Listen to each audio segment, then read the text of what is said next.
2. East Hampton Town Board, we are live streaming and recording. Good morning and welcome everyone to the East Hampton Town Board work session of January 16th.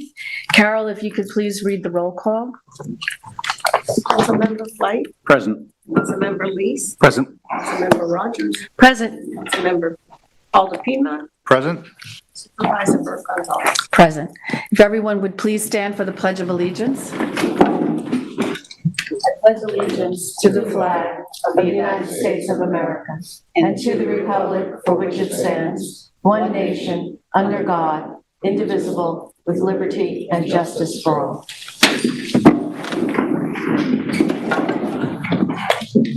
Okay, so before we get started, we're going to open today's meeting with a public portion, and then we have 5 work session topics to discuss. The first is bids with Jeannie Carrozza, then the proposed senior center environmental impacts with our engineer Matt Jedlicka from McLean. The board will have a discussion on the deliberations on the Monroe balancing test for the proposed senior center. We will have a presentation on the special event process and fees with folks from the special event committee. And lastly, there'll be a discussion of the latest storm impacts among the board members and with town staff. So let's start with public portion, and I have one person signed up. Deb Foster, if you want to get us started for the day, please. My butterfly cane here. The bones are getting older. I'm Deborah Foster, and like you, Like down, Deb. oh, Thank Foster shrunk. I'm Deborah Foster, and like you, I have spent many years in public service. I was appointed to the planning board for 15 years, most of those as the chairperson. We had a moratorium and we updated the planning, the zoning map and the comprehensive plan and the zoning code. I was elected later to where you're sitting, the hot seats, and we did, again, a comprehensive update of the comprehensive plan, which is supposed to be looked at every 10 years. And we made some changes to the zoning code and the zoning map. You're in a unique position, is what I want to say. Because as you probably know, we are 95% built out with residential lots. There's not going to be a horde of people coming here and not a moment too soon. So when there's need for infrastructure, and got to admit, we haven't looked hard at a comprehensive infrastructure plan. We were looking at the zoning and how many people could live here and where and how we could protect our natural resources. So infrastructure is next. I'm concerned that the board might be suffering from what we almost did when I was on the board, and that is an Oedipus complex, where there is a need, example, senior center or something else, medical center, for something for our people. But before we need it, and this has been looked at exhaustively, right, Kathy? The senior center looked at it and looked at it. How did it get from, well, it was 10,000 square feet, not enough, to the largest municipal building in town? And that means money. And you've been astute enough, at least 3 of you that were here, to be concerned about, for example, the scale of our McMansions. And how it can change the character of the area, how they're not heating efficient, and how they're running our local people out of town. Why is it happening that the first important center for our year-round people is so huge and costs so much money? I urge you as you discuss it, and I'm glad the consultants are here. There is a compromise out there, and I had a meeting this weekend with some of the old people that were part of the update when I was on the board, and they are very concerned about the precedent that you might be setting, one, in ignoring our procedure, planning board zoning board, ARB. One person said you look very autocratic. And what I'm concerned about is you take that responsibility, and it's legal, you're doing it so you can exceed our zoning code. There's excessive clearing beyond our code. It's a larger building that's allowed for the size of the lot. I mean, why do we go through all this planning? I need you to I'll wrap up. please. The compromise is this. People are telling me, I didn't know this was coming, and that can drive you nuts because you've had how many talks about it. But it's out there. It's real now to them. I would suggest that as you discuss it, you leave your discussion open and just send the information that you have, and I'm curious about the secret requirements, and the comments of the professional planning department to the Hamlet committees, and just get their input so that everyone can settle down. There's some rumors going around too that, oh, you're in the hands of big developers and second homeowners. And people were saying, oh, if they want a spa, they can go to Montauk, and it doesn't cost us anything. So we're looking for a medium way to present an excellent needed senior center. This is too much. And it's not environmental, and it exceeds our zoning code. Bad precedents. Thank And you, it's Deb. people can't afford to pay this in Springs. Look, there's 2 or 3 Springs members up there. $2 million a year, we're going to pay for one silver shingle and roof. You know what I'm saying. Thank you, Deb. Okay, thanks. Is there anyone else that would like to address the board? Jeff?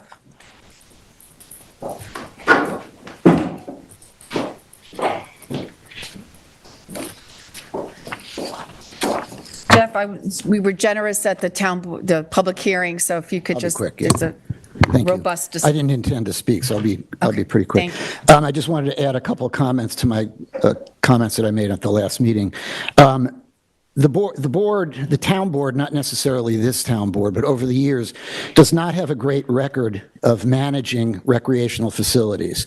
And 2 come to mind immediately. One is the rec center on Abraham's Path where the kids play hockey. The last time that was controlled by the town board was back when my son was a kid playing hockey, and he's in his 30s now.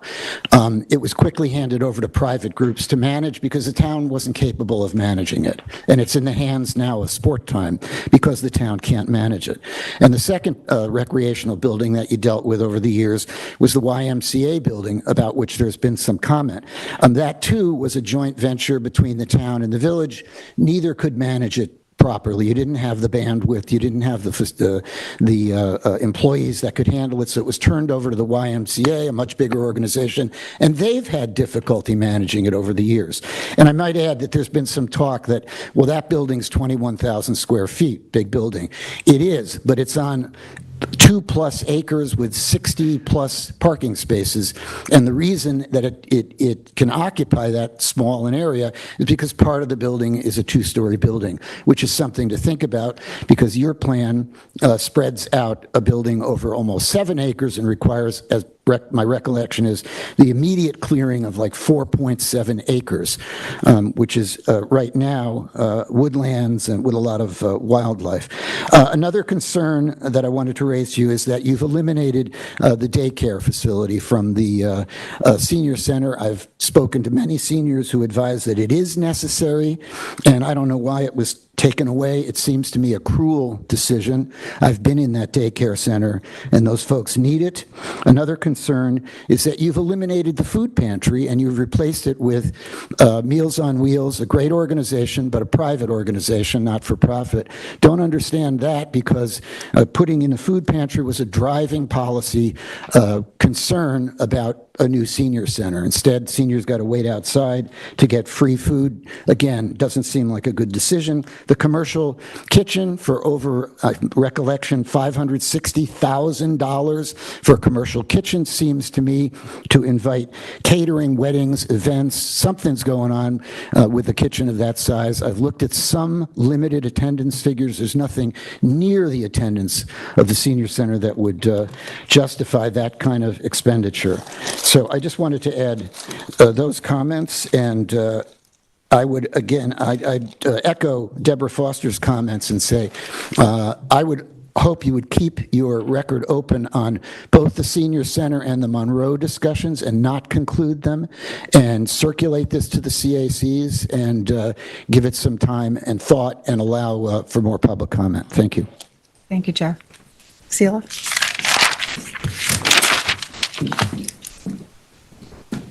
Hi, I just want to register that I'm here. I don't have prepared comments. I'm Setha Lowe. I'm a distinguished professor of environmental psychology, geography, and anthropology, and I'm a specialist in public space. I also happen to be a specialist on accessible design. I haven't been involved here. I just want to let you know that I'm quite concerned at the lack of programming and the lack of amount of research that has really gone in to understanding what our needs are. I agree with all the other, I had read in the newspaper all the kinds of comments that we've had, but I did want to bring to our discussion the reality that we have the possibility of having better information to design on, and that was not gathered in any way, and there are needs for seniors that will not be accommodated here. If we're thinking about a large structure, why wouldn't we be including then a pool, a therapeutic pool or whatever, because there's so many of us seniors who are really using that. Anyway, I'm mostly concerned about programming. I'm concerned about the expertise that we have locally in our community that's not being used to help in the design and planning of this, and I do hope we keep the conversation open. Thank you. Setha, would you mind, when you get a chance, could you leave your email address with the clerk? Sure. We met at the author's night, and Yes, you no, I signed know. you signed the book, which is in my new office, and I would love to reach out. Okay, for those of you who don't know, I just completed a book called Why Public Space Matters, and I'm imagining that this senior center is a kind of public space, and that I'm really hoping that we can use some of those principles in our planning here. Thank you. Thank you. I'm going to go to the phones next. Jason, is there anyone on the line that wishes to speak? Yes, we currently have 3 callers. Unmuting the first caller. Thank you. Hello, caller ending. Hi. Oh, you got it? All right, hello. Good morning. Good morning, members of the board. I'm Kate Tyler, representing Concerned Citizens of Montauk. We at Concerned Citizens of Montauk look forward to the town's discussion today in storm impacts and coastal resiliency. As coastal resiliency is one of our 3 areas of focus, we are alarmed at what we've seen happening at Ditch, and we urge the town to support the 6-point action plan that is spelled out in the town's CARP plan for Ditch, which is a 25-page detailed analysis done as part of CARP on pages 449 through 474. We have been in contact with prominent members of the residents of Ditch Plains and are teaming up with the community to raise the awareness and advocate to save our beaches. What is so alarming is that the last 3 storms have been back-to-back, leaving us with no beach at Ditch, and it's only January. With the frequency and the severity of each passing storm, the situation is disastrous and unsafe for the public, and we need to take action and find a solution. We stand ready to work with the town and the community for a workable solution for Ditch Plains and to support the 6-point action plan that is spelled out in CARP. As part of our work with the town, BCOM has been advocating for sand, but we're disappointed that the ACOE still has not considered sand for Ditch. It's part of the FIM plan, but we will continue to advocate persistently for it. Thank you, Board. Thank you, Kay. Jason, is there anyone else there on the line? Yes, moving on to next caller. Hello, caller ending 1342. You are on the air. Hey, there you are. Hello, town board. This is Laura Michaels. I am calling in from out of the country. Can you hear me? Yes. Yes. Okay, great. And there's a little bit of a delay. Good morning, town board. I am calling in regarding your discussion today for the latest storm impacts on the town of East Hampton. I am the president of the Ditch Plains Association, And as of 10:39 a.m. this morning, we have 1,088 signatures for our petition. I've also submitted this change.org and this letter that I'm reading into the record today to you this morning. It's also been sent to New York Assemblyman Fred Thiel, Suffolk County Legislator Ann Welk, Senior Majority Leader Chuck Schumer, and New York State Senator Anthony Palumbo. We, the undersigned, representing concerned residents of Ditch Plains, Montauk, New York, and the town of East Hampton, and all recreational users of Ditch Plains, urgently appeal to the East Hampton Town Board to take immediate and decisive action to address the critical loss of the protected dune at Ditch Plains, a consequence of the last two recent coastal storms. This emergency situation not only places the Ditch Plains residential community at significant risk for future storm activity, but also jeopardizes the appeal of the beach to residents and tourists alike. The Ditch Plains beach community is not merely a beloved destination, but a cornerstone of the town of East Hampton's economy. The identity of Montauk is intertwined with surfing, making it a sought-after place to visit and reside. We urge the town to embark on a comprehensive initiative for sand replenishment and dune restoration to safeguard the future of Ditch Plains. The restoration must include replanting vegetation in the spring to stabilize the dune. The continued vitality of Ditch Plains is not a preference but an absolute necessity. Despite Ditch Plains being excluded from the Fire Island to Montauk Point project, FIMP, by the Army Corps of Engineers, we implore the town board to work expeditiously with all federal, state, and county officials to rectify this omission, utilizing the existing dredge infrastructure that would be in place for the FIMP downtown Montauk to pump sand onto ditch is crucial for swiftly fortifying the dunes. These actions align with the adopted East Hampton Coastal Resiliency and Adaptation Plan, specifically focusing on beach and dune management and bluff restoration to manage adverse shore erosion impacts. While East Hampton Town Board were asked to fortify the dunes by installing inexpensive snow fencing in the past, it has only been implemented on a very limited basis. We emphasize the importance of undertaking all proactive measures. Following Hurricane Sandy, the initiative to install snow fencing along damaged dunes led to their successful recovery. While not a complete solution, this initiative must be incorporated into an ongoing beach maintenance plan for dune maintenance and fortification and beach nourishment that the town must implement for Ditch Plains. We urge the East Hampton Town Board to explore all sources of public grant funds for this endeavor and consider the establishment of an erosion control district.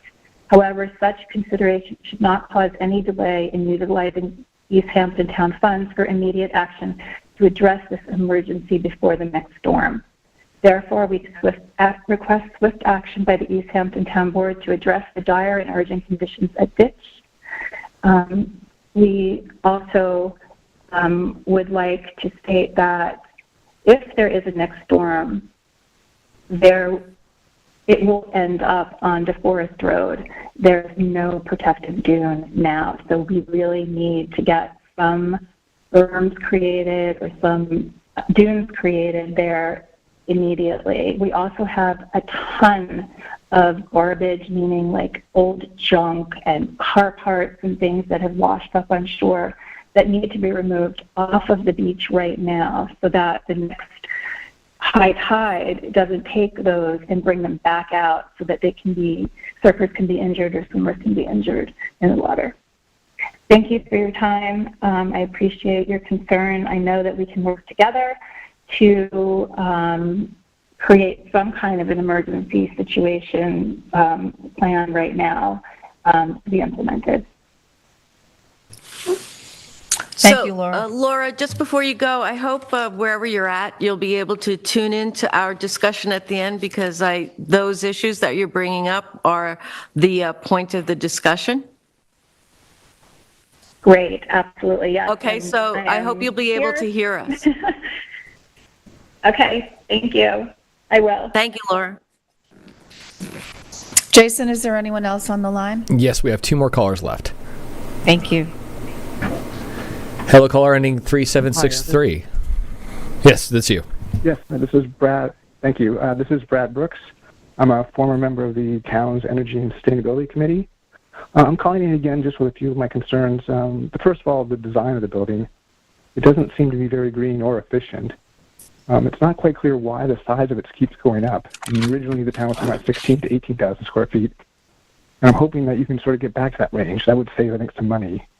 Also, I think in the size that you're done, I don't really understand why, at least from what I can tell looking at the plans, there's not an adult daycare section in the current plan, which we do have in a much smaller facility today. So I think that's something that has to be looked at.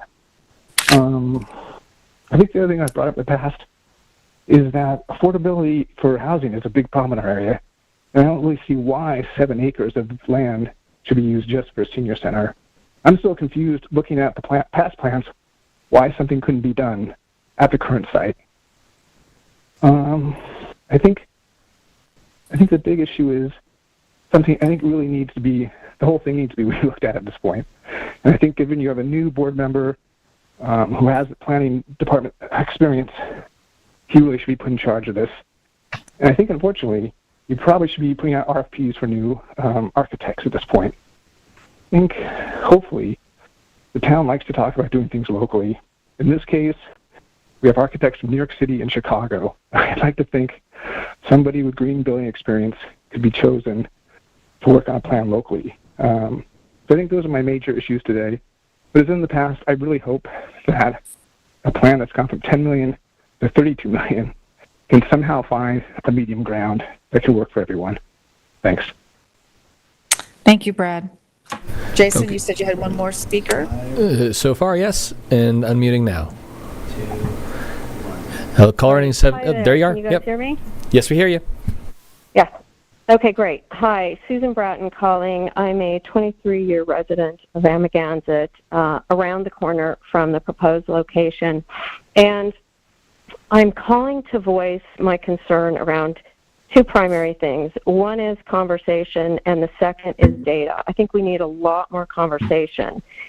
In what I read around Monroe, there were a couple of comments regarding robust community input, robust community outreach, and I beg to differ on that. I don't think there's been enough, and given the fact that this is a massive project, it's, as the last caller said, has increased from 10 million to 32 million. I think that means we really need to think this through and have more conversation, more surveys, and just more analysis. In terms of data, I think there are a couple of things that we really need to see. I've seen soft comments around demand, but I haven't seen hard numbers. And so I think we really need to have a group that does demographic forecasting to really give us a sense of that and see if the demand necessitates a building that large and that expensive. So I would ask that we slow down a little bit here and look at that. Of concern also, as I looked at in the Monroe document, lot coverage is 80% greater in terms of what is allowed zoning-wise. Similarly, building is 38% greater than the zoning. And so in order to do that, I think, this requires, we're not allowing people to build McMansions, as someone said previously. So why is it that the town should be building something that great without really solid numbers supporting the growth in the senior population? So I would just ask that we have a couple more public hearings and more conversation and more data. And I think there's a need for a senior center. I'm just not convinced that it needs to be that big or that expensive. Thank you. Thank you, Susan. We have no other callers. Okay, great. Is there anyone else in the room that would like to speak? No? Okay, so then we'll move on to our topics. Jeannie, you're up first with bids. Good morning. Good morning. Okay, we have a few bids to accept, a couple of extensions. The first is our annual generator maintenance contract. Commander Power System is the apparent low bidder for that one. Okay. Speak loudly. Okay. Also, we did a bid for the supply and delivery of dairy products, frozen foods, and groceries. 3 separate bids. Vivilla Foods of New York is the apparent low bidder for that one. Also, snow plowing at the East Hampton Airport. Southampton Excavation and Site Development is the apparent low bidder. They range in price from $11,975 for 0 to 4 inches, and the maximum inches 12 inches plus is $32,000. Acceptance of a proposal for the audit services for the Community Preservation Fund and Community Housing Fund. Cullen and Danowski is the apparent low bidder for that proposal. For the 2023 tax year, each fee is $11,000. And we're having the extension of the disposal of leaves, and that's Calverton Materials, and the household hazardous waste collection days, stop days. MXI Environmental Services also has agreed to extend their contract, and I'm waiting on a recommendation for Cantwell Court, and hopefully I'll have something for the Thursday meeting. Great. Thank you, Jeannie. Does anyone have questions for Jeannie? No. Beautiful. Thanks. Okay, so next up, we have the proposed senior center environmental impacts, and we welcome Matt Jedlicka from LK McLean and Associates. Will be making the presentation. Okay, so hopefully I can set up everything okay here.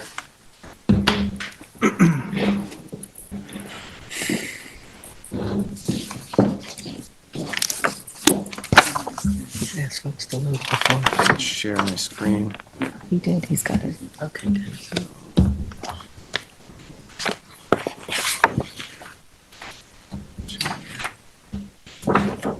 All right. And you're up. Okay, I'm up. Good.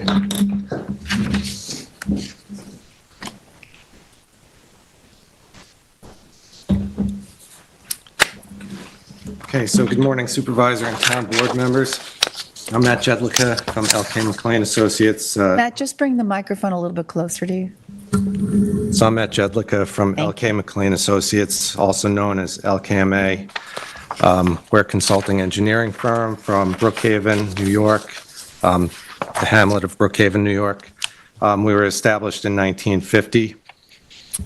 So we were part of the, hired as part of the design team for the new senior center. I'm just going to go back a few pages to the beginning.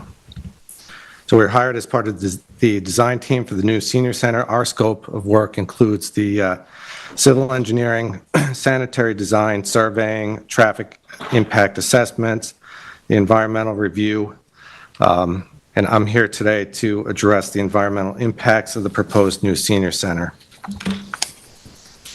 So the proposed senior center has been out there in the news, seeks to construct a approximately 22,000 square foot new senior center on a 7-acre parcel of land owned by the town at 403 Abraham's Path in Amagansett.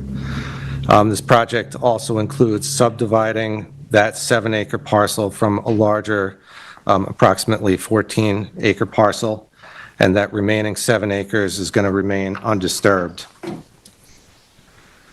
The presentation is going to analyze the areas of potential environmental impacts from the proposed project. Part of our scope of work was to prepare the Part 1 of the New York State DEC's full environmental assessment form. Part 1 of this form provides details that will help the reviewing agency understand the location, the size, the type, and characteristics of the proposed project. This completed form is on the town's website on the project portion.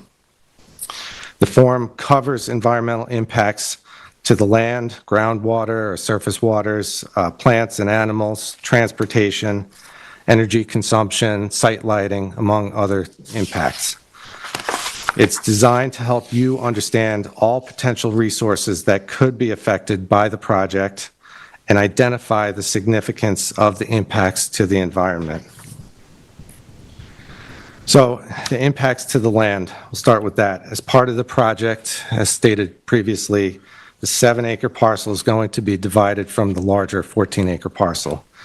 is approximately 5.5 acres that would need to be cleared for the project, and this includes the pole portion of the flag lot. The proposed project is proposing to reestablish 2.3 acres with native plantings.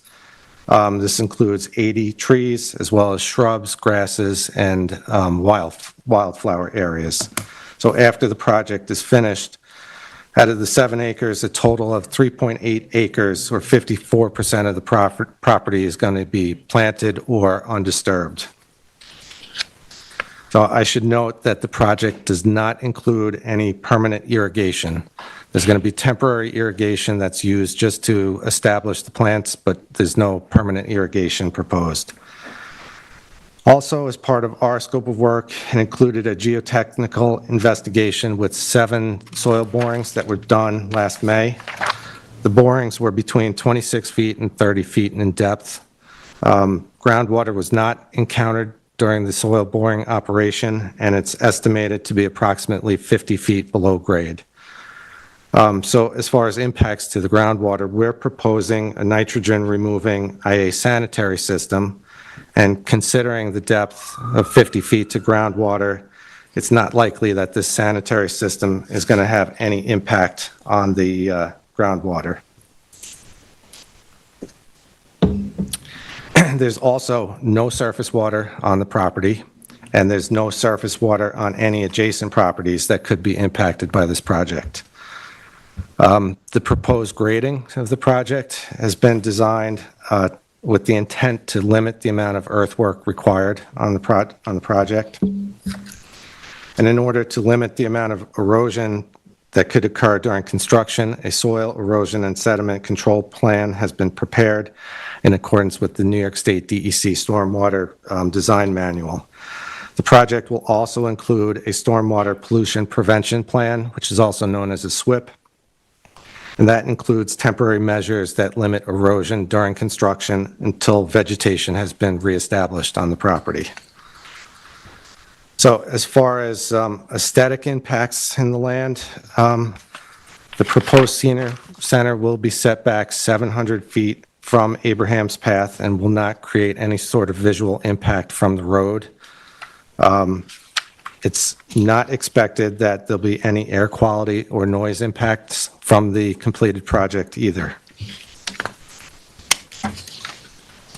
Okay, so as far as groundwater quality, as mentioned before, the proposed sanitary system is an innovative and alternative system, which is better known as an IA sanitary system.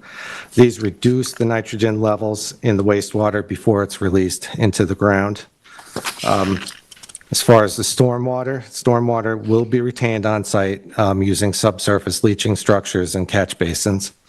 That stormwater system's been designed to meet the New York State and the town requirements as far as sizing. So the new building is going to increase the demand for water. However, there's no water wells that are proposed for the project. The expected demand of water use will be supplied by the existing 12-inch water main that's located on the west side of Abraham's Path. We reached out to the Suffolk County Water Authority with a water demand letter, and they indicated that they will be able to meet the demand with no problem. No main extensions or anything like that are required. Okay, so as far as the plants and animals, in June of 2022, and then again, March 2023, the property was inspected by the town environmental by a town environmental analyst and LKMA, and that's not the only time it's been inspected, but specifically with an environmental analyst. So the property consists mostly of oak trees, some pine trees. There are smaller numbers of sassafras, American beech, black cherry, and ornamental trees. During the inspection, no trees or plants that would be considered rare or unique were found. So these are just 3 photos of the overall property, but as you can see, there are areas with numerous dead trees. That there's, the same thing that's happening with the pine trees throughout the East End. Any of the pine trees that are on the property, the same fate has happened with them. There are a lot of unhealthy trees. There's a lot of trees that are fighting for light, so there are areas of significant number of very small trees. There are also areas of vines, and there are, believe it or not, open areas in the upper portion of the project. So as stated previously, the project proposes to clear about 5.5 acres of the parcel, but reestablish 2.3 acres with native plantings. And that's in addition to the 1.5 acres that's left undisturbed. So after the project is finished, you'll have a total of 3.8 acres, or just over 50% of the property being planted, revegetated, or undisturbed. So as far as unusual animals are concerned, I'll go back to the slide. The northern long-eared bat is known to be in the region. It's the same pretty much anywhere in Suffolk County. The bats, for anyone that doesn't know, they are listed as an endangered species on the federal list. So because of that, we followed the procedure of the New York State DEC and the U.S. Fish and Wildlife Service and applied for permission to clear during the bats' hibernation period, which is December 1st through February 28th. So we went through the process, and the U.S. Fish and Wildlife Service issued a letter of concurrence to the town stating that the clearing of trees within this window results in no reasonable certainty of take of the northern long-eared bats. Accordingly, all clearing activities shall take place within the window set by the U.S. Fish and Wildlife Service, which is December 1st through February 28th. This letter is on the town's website. It's part of the project narrative, and it's in Appendix E in that project narrative. Matt, can I ask you, is there a presence of invasive species on the site? There might be some invasive species, but, you know, when you walk around, there's nothing obvious that jumps out. So, and I did. There's Japanese knotweed there, isn't there? There's Japanese knotweed towards the southeast corner, probably over, you know, along the railroad track area. And there's also, so the Japanese knotweed that, the way, let me go to the site plan, and It doesn't have to stop that, but it's just a comment. I was just going to say that, like, there's a lot of Japanese knotweed that's along the Sport Time Center, and just the way the properties kind of are laid out, it's almost like a pie wedge. You're thinking of, as far as the wooded area along the fields, that might be, you know, something to do with the property line, but it's not. So there's a significant amount of, you know, knotweed and trees that are between our property, the property line of the subject parcel, and the Terry King, you know, sports facility. And I did speak with the environmental analyst as far as, you know, if he knew if there are any invasive species, and he said, you know, it wasn't necessarily anything that really jumped out. Knotweed is, that Japanese knotweed's pretty much everywhere. So this photo on the right-hand side, you can see the area of vines separating where the horse farm is and a lot of the dead pines that are back there. So LKMA was also hired to provide professional transportation engineering evaluation of potential impacts on the existing transportation system for the proposed project. We have traffic engineers on staff. Ray DeBias, who recently retired, is a professional traffic engineer, was involved with this. This assessment, the traffic impact assessment, is Appendix A in the project narrative on the town's website. So we analyzed various parameters, including existing conditions. Traffic counts were taken in August between 7 a.m. and 9 a.m. We ran trip generation analyses, and collision data was collected. So the new senior center would potentially result in between 28 and 100 new hourly trips. However, none of those trips would be occurring during the peak AM and PM times. Based on the analysis and the observations, the proposed senior center will have an imperceptible impact on operating conditions on the surrounding roadway network and will not result in any increase in crash occurrence on the roadways. So I know there's another concern as far as parking, and the town code doesn't provide specific direction on senior centers in the parking code. So the parking was calculated using the commercial, public assembly use, and office use. The building was divided into the public assembly areas and the office areas and employee areas, such as like the kitchen and mechanical spaces. The office area requirement is 1 parking space per 180 square feet of gross area, and the gross area is basically from outside wall to outside wall, and one of the wings of the senior center, proposed senior center, is dedicated to office space. So this leads to 21 spaces being required for that office space. We looked at the kitchen, storage, and maintenance areas, and they were calculated based on numbers of employees estimated to be required for those areas, and that led to an additional 7 spaces. So we have a total of 28 spaces for employees. As far as the assembly areas, the code requires 1 parking space per 3 permanent seats, or 1 parking space per 40 square feet of seating area, plus 1 space for an employee. And because the employees were accounted for in the office area, they were not included in the assembly calculation. So if we assume that the seating is permanent and fixed seats, this leads to an additional 74 spaces required for the assembly area.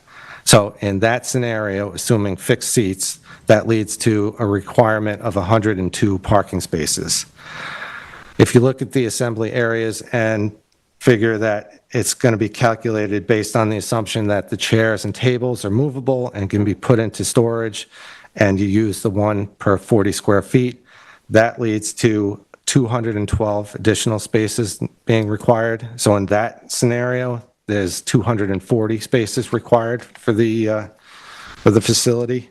And I'm going to switch back to the Sorry, Matt, just as you're doing that, with regards to the 157 stalls, how many of those would be for people with disabilities, and is that different to a commercial center, just given the population we're looking at? It is, off the top of my head, I can count them.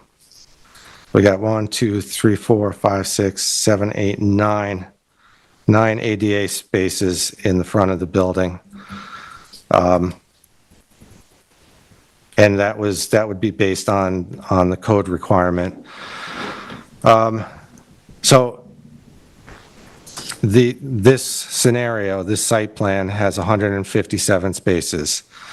There are 64, including the 9 handicap spaces in the front.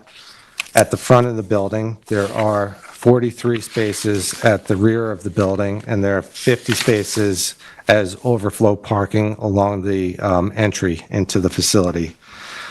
As far as the evaluation and where it fits between the 240 and the 102, many seniors are driven to the facility with the shuttles or, by drivers that, by other drivers. So there's not necessarily going to be, a car for every person that's at the facility.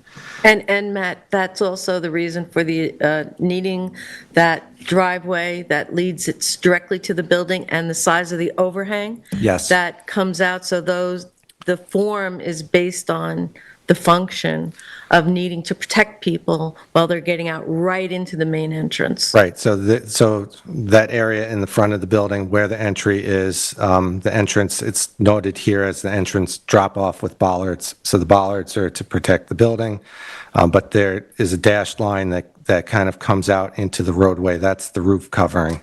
So like the shuttle or any other driver can pull up, drop off, and be covered from rain or inclement weather. So based on this, and the design team's projections indicate that the capacity of 157 parking spaces is more than adequate for this facility.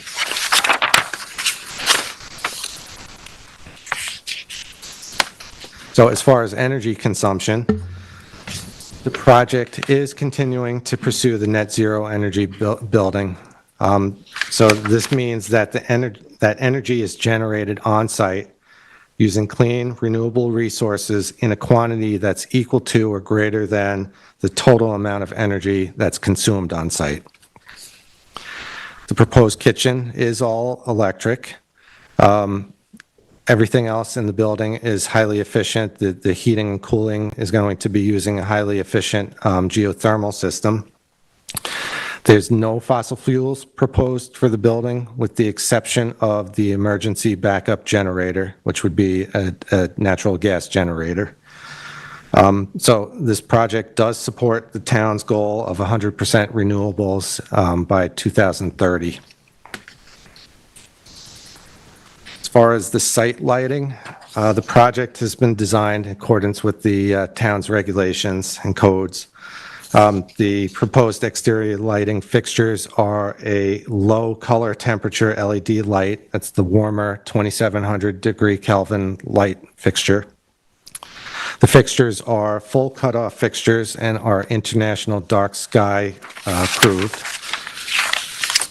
We ran a photometric analysis plan, and it was prepared for the site lighting plan, and it shows that there is no light trespass on neighboring properties. So basically, in order to comply with the town code, can't have any light trespass off the property and no uplighting, and lighting that's appropriate for the use, so to try to minimize the amount of light. So there is a photometric plan that shows all those conditions.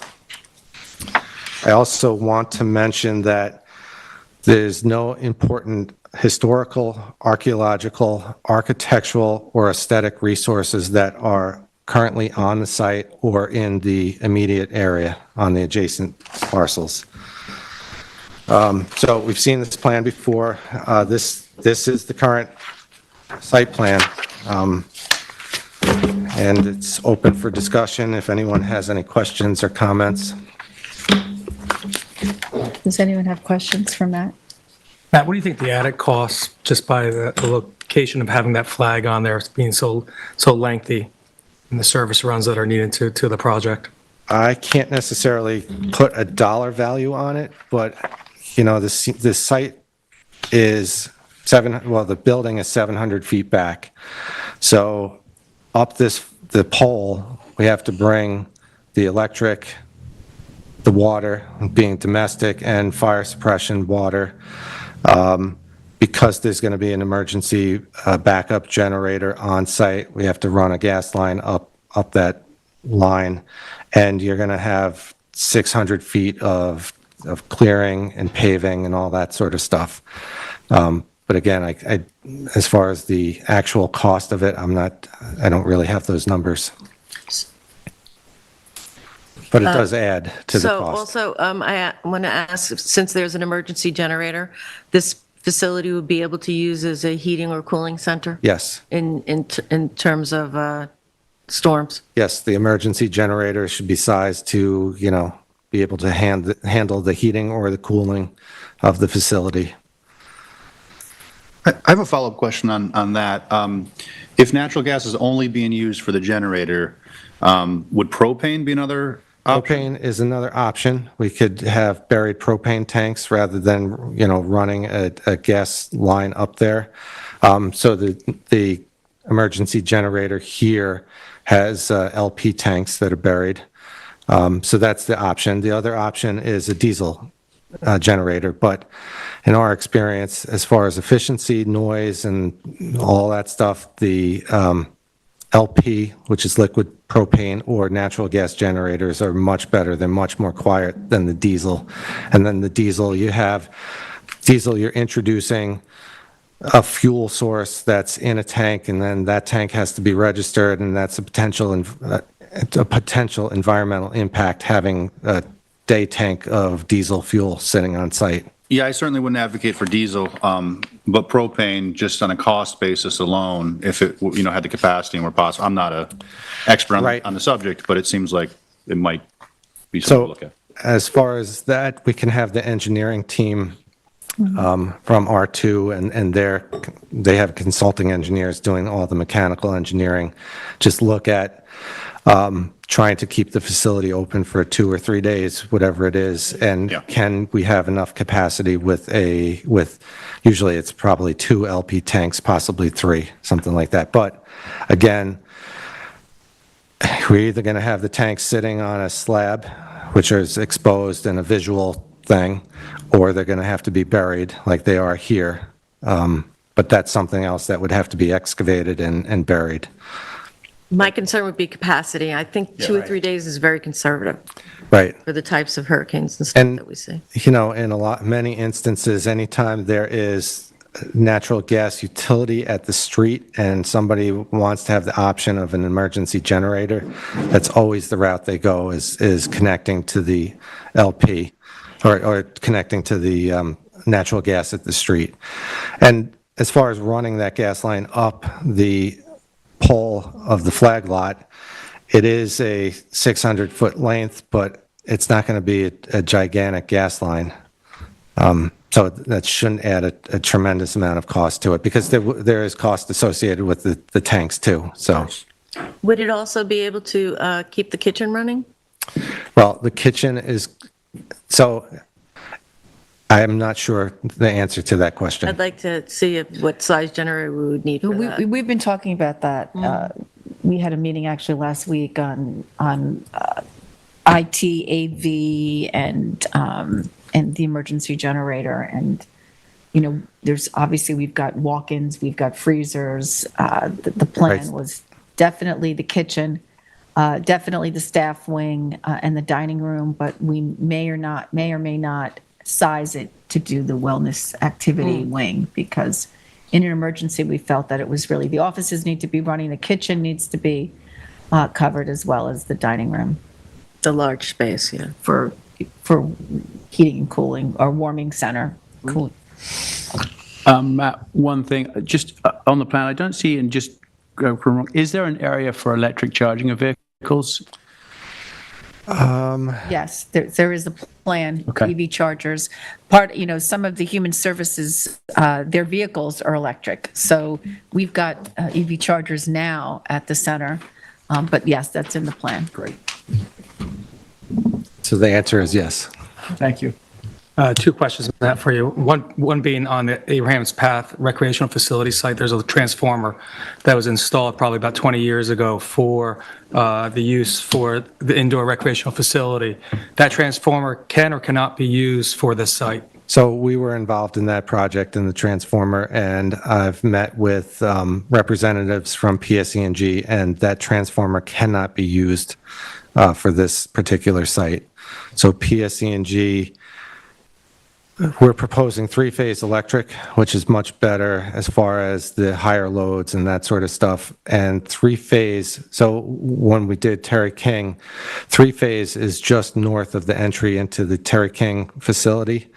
And that transformer brings the 3-phase primary down one of the utility poles on the north entry and across the field and to that transformer. And so it seemed like a good idea to use that transformer, but PSE&G said that they will, at no cost to the town, run the overhead 3-phase to the utility pole that's located just to the south of the entry into our facility. So it's a cleaner application as far as having our own dedicated service, but also PSE&G said, no, we're not going to let you tie into this transformer.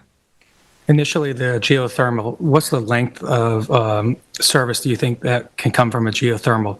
Knowing that the town has one at I believe, another 22,000 square foot facility, the former CDCH building on 110 Stephen Hans Path is a geothermal and works optimally very well. What is the life expectancy for that? Because we start talking about long-term maintenance-ish, if you mean, is it 30 years? I wish I had a number. We did a facility in the town of Brookhaven. It's their Parks Administration building. It's a 16,000 square foot building. That's all geothermal. That was done in 2006 or 7, something like that. Continues to operate just fine. I know that a lot of the larger homes around here have geothermal systems for heating and cooling, but I don't know specifically what the life expectancy of that is. R2 did that for us. We have that analysis, so I can find that. It's on the town website. Thank you. Okay. Any other questions for Matt? No. Thank you, Matt. I appreciate you coming out here today. Okay, so next up, we have deliberations on the Monroe balancing test for the proposed senior center. So I just wanted to say, so the Town of East Hampton Senior Center is currently located at 128 Springs Fireplace Road and has been operating for more than 30 years in a structure that is over 100 years old. The senior center is an integral part of the East Hampton community in that it provides a range of valuable senior services, including nutritional programs, wellness classes, social events, senior transportation, and case management. The current senior center has been deemed woefully inadequate for the types of programs and services that are needed to meet the current and future needs of the town's growing adult community. And once built, the proposed new senior center at 403 Abraham's Path, Amagansett, will provide critical town services to its residents in a light-filled, thoughtfully designed, well-functioning, ADA-compliant net zero building. As board members are aware, the Planning Department submitted a revised full environmental assessment form to the board on January 4th of this year concerning the proposed senior center at 403 Abraham's Path in Amagansett. Based on the revised assessment form, the town board reclassified the senior center project as a type 1 action for purposes of environmental review pursuant to the State Environmental Quality Review Act. The town board is now coordinating the SEQA review for the project and has circulated notice of its intent to serve as lead agency for that purpose. The purpose of today's discussion is to deliberate whether the senior center project should be exempt from the Town of East Hampton zoning laws and procedures under the Monroe balancing of public interest test. If the board answers that question in the affirmative, the town board will be the sole town agency that must approve the new center. On January 4th, 2024, the board opened a notice public hearing on the Monroe question, during which several members of the public spoke on this issue. Also at the hearing, Planning Director Jeremy Samuelson gave a presentation to the board setting forth his department's findings and opinions concerning the application of the Monroe balancing test to the senior center. During the public comment portion of the hearing, it was suggested that the town board might lack authority or proper grounds to exempt the senior center from the town's zoning because the town board has delegated its zoning powers to the town's planning board, zoning board of appeals, and architectural review board. I have since conferred with legal counsel on that issue specifically. I am comfortable that the town board has the authority to perform the Monroe balancing test, that the applicability of the Monroe balancing test is not limited to situations in where there exists a conflict between competing government entities, and the fact that the town has a planning board, zoning board, and an architectural review board that review and approve land use applications on private projects does not diminish the town board's authority to employ the Monroe balancing test in appropriate cases to exempt certain town-sponsored projects from its zoning. Therefore, contrary to the assertions of some, the town board would not be acting in excess of its jurisdiction or powers if it were to exempt the senior center from the town zoning. I also wish to remind members of the public that this project was first recommended in 2014 and has been under review in its current form at the Amagansett location since early 2021. This is neither a project nor a process that the town board has taken lightly or in haste. With that said, I am opening the floor to comment and discussion among the board. Yes, if I may start? Sure. Thank you. So the Monroe test, which is the result of a court action, a judicial relief, so to speak, has 9 standards that must be addressed in order for a town entity or any entity to declare itself exempt from zoning. So I'm going to go through the 9 standards as I did in my 9.5 career on the zoning board. So let's start with standard 1. I agree with number one, that the town is acting in a governmental capacity in that it seeks to provide new and expanded community services while keeping the current services going as well to the town's senior citizen population. Thus, the senior center will serve a town-wide governmental purpose for the benefit of the residents of the town of East Hampton. The senior center is not proposed or will have no private or commercial gain. 2, I agree that the senior center's project site is located entirely within the town of East Hampton and is not within any incorporated village. Therefore, there is no encroaching or conflicting government. The town board's legislative authority comes from the New York State Legislature and specifically Article 16 of the New York State Town Law, Zoning and Planning. Article 16 generally contains the enabling statutes that vest the town board with zoning powers, including the ability to enact and amend the town's zoning standards and procedures. Test 3. I agree that the function or land use involved is a governmental or public purpose, as opposed to a private or proprietary one, in that it will provide community services and programs to town residents. Again, there is no for-profit or private interest in this project. It is 100% a community town-wide benefit. Also, I would question where a private or commercial entity actually has further judicial relief should they disagree with the board's findings in terms of an Article 78. I don't believe the town can sue itself. So I believe part of the Monroe test was to afford a municipality, an entity, that type of relief, should it be needed. 4, I agree that the project is in an A3 residential district and will require variances for total lot coverage, building coverage, and gross floor area, if not exempt from the town zoning. I agree that some might argue that these nonconformities should be eliminated. However, I agree that it is notable that the project is consistent with other town recreational uses at the Abraham's Path Recreational Park and across the street at Lee Hayes Youth Park. Both of those towns' properties are zoned Parks and Conservation. If the project site were to be rezoned PC, Parks and Conservation, which is another avenue of action, then no zoning relief would be necessary. Therefore, although the proposal requires some relief from the town zoning standards as stated above, the senior center's overall planning and design are consistent with community needs and with the town zoning and planning objectives. And something that hasn't been brought up, in A3 zoning, if just let's separate the 7 acres, not even discuss the 14 acres, and let's be as conservative as possible and talk about what could be developed privately with no community benefit. So we could conservatively, and these are as conservative as I could go numbers on private homes in an A3 development in this area on this lot. And you're looking at by right, by current GFA standards, which do not include attached garages or any lower level basements, which can be,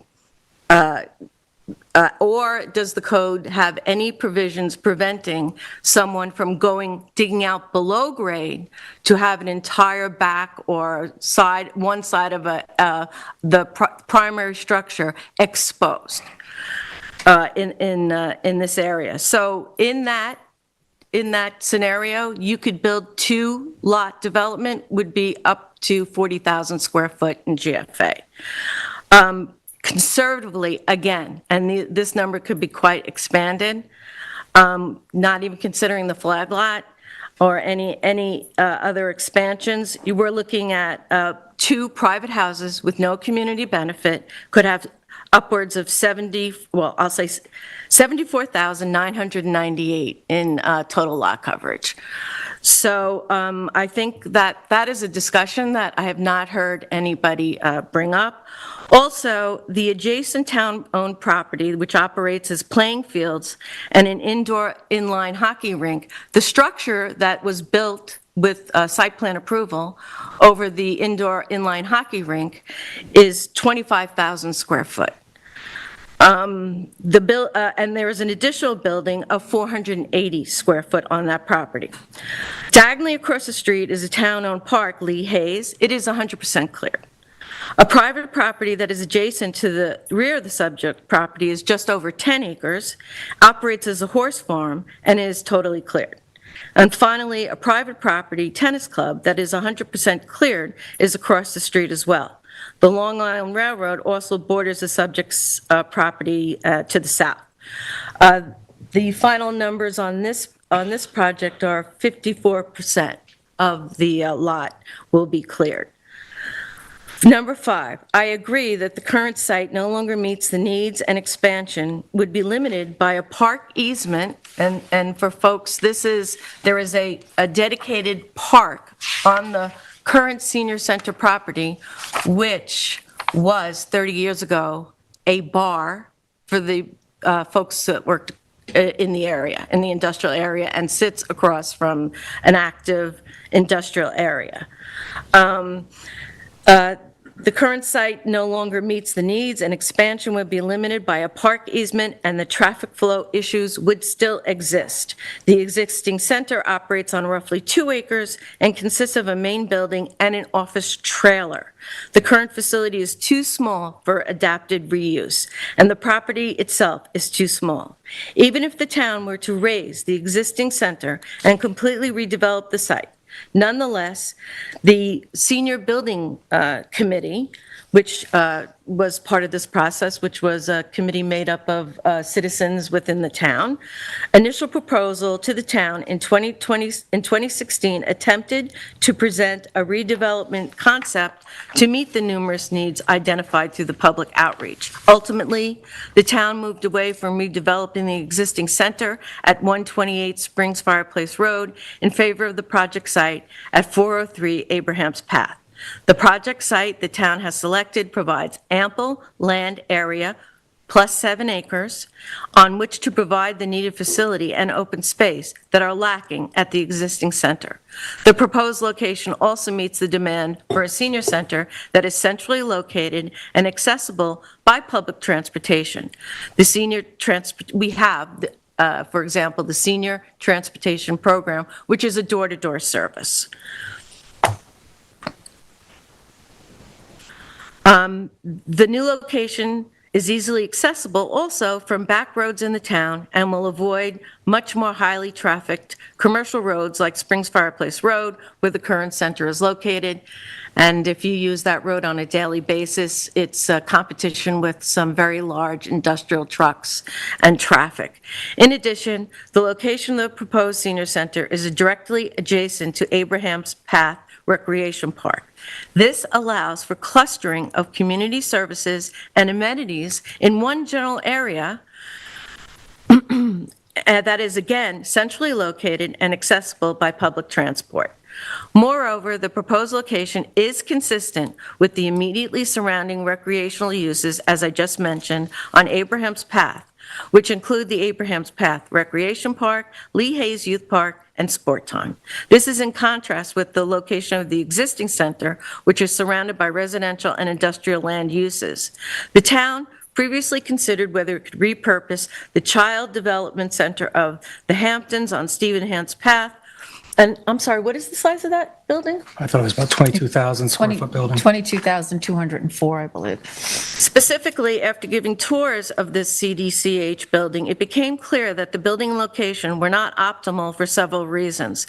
The location is more than 20 minutes from served communities, including residents in Springs. In addition, the area features certain access difficulties, including the inability to make left-hand turns on Montauk Highway, heading east to Montauk for anybody that actually tries to make one of those. We would be bound by the right-hand only loop. Along other alternative sites, although other alternative sites in the town may exist, theoretically, the town does not own or control, nor does it have the present opportunity to buy or lease land having the same value, qualities as the proposed subject site. The availability of viable alternative sites in the town is both speculative and uncertain and may end up delaying the new senior center without attaining any corresponding benefit to the town, or more importantly, its residents. Therefore, there is no suitable alternative for providing a location for the new senior center. 6, I agree that the impacts on local interest will be positive. The public need for new and expanded senior programs, as well as efficient continuation of the existing programs and services at a centrally located facility in the town, has been well documented. The proposed senior center will meet those needs and will improve the quality of life for the senior residents of the town at no charge. The planning department did not find and does not find any negative impact on local interests resulting from the new senior center or its proposed location, according to census data. And I also just want to reiterate that the town's definition of senior, the age group, begins at 60. So we need to consider the population of 60 plus in this town. And that, I believe, is a significant number of people and will only increase as we saw increases needed in the structural construction for the high school recently, where we needed to add additional room, for spring school, where we needed to add additional room, and a reconfiguration rebuild of the middle school.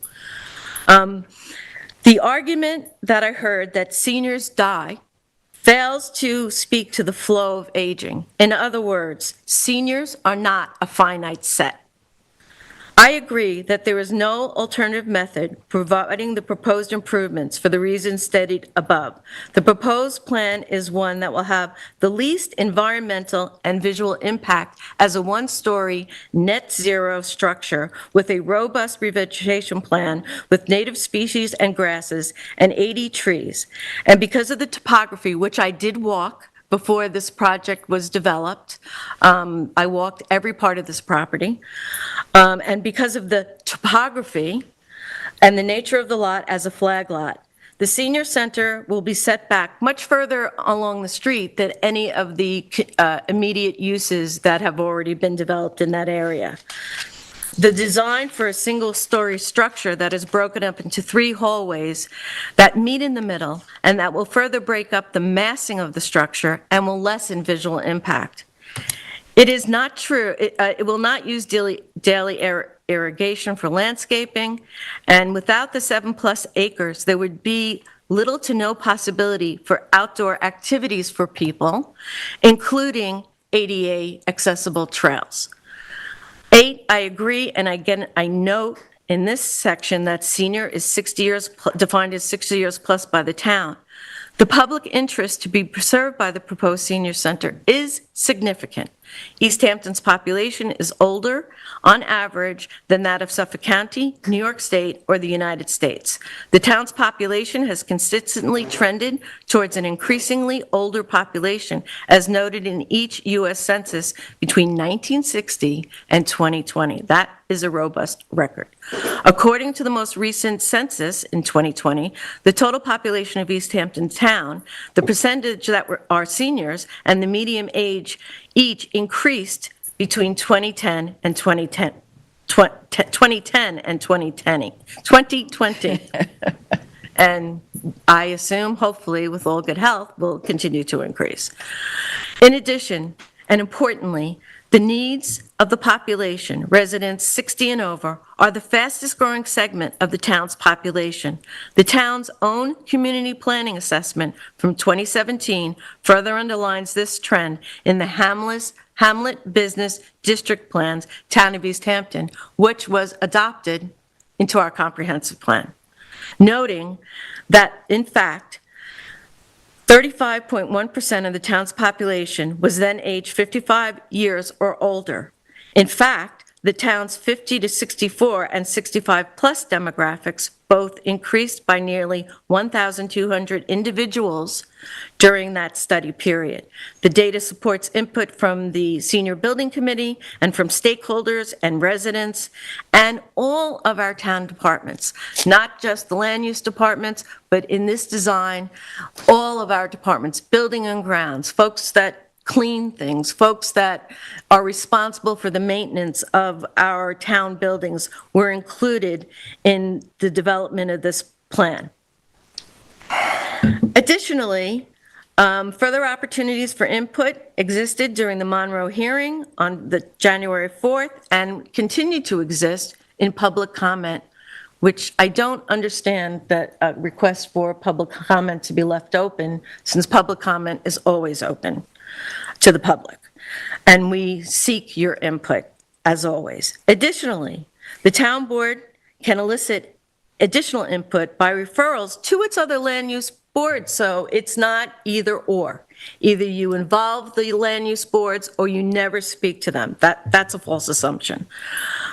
Importantly, prior to final approval of the project, importantly, a finding by the town board that the senior center is exempt from local zoning under Monroe balancing test will not affect the town's obligation to seek permits or approvals from non-town agencies, such as the Suffolk County Department of Health, Suffolk County Water Authority, the Department of Environmental Conservation.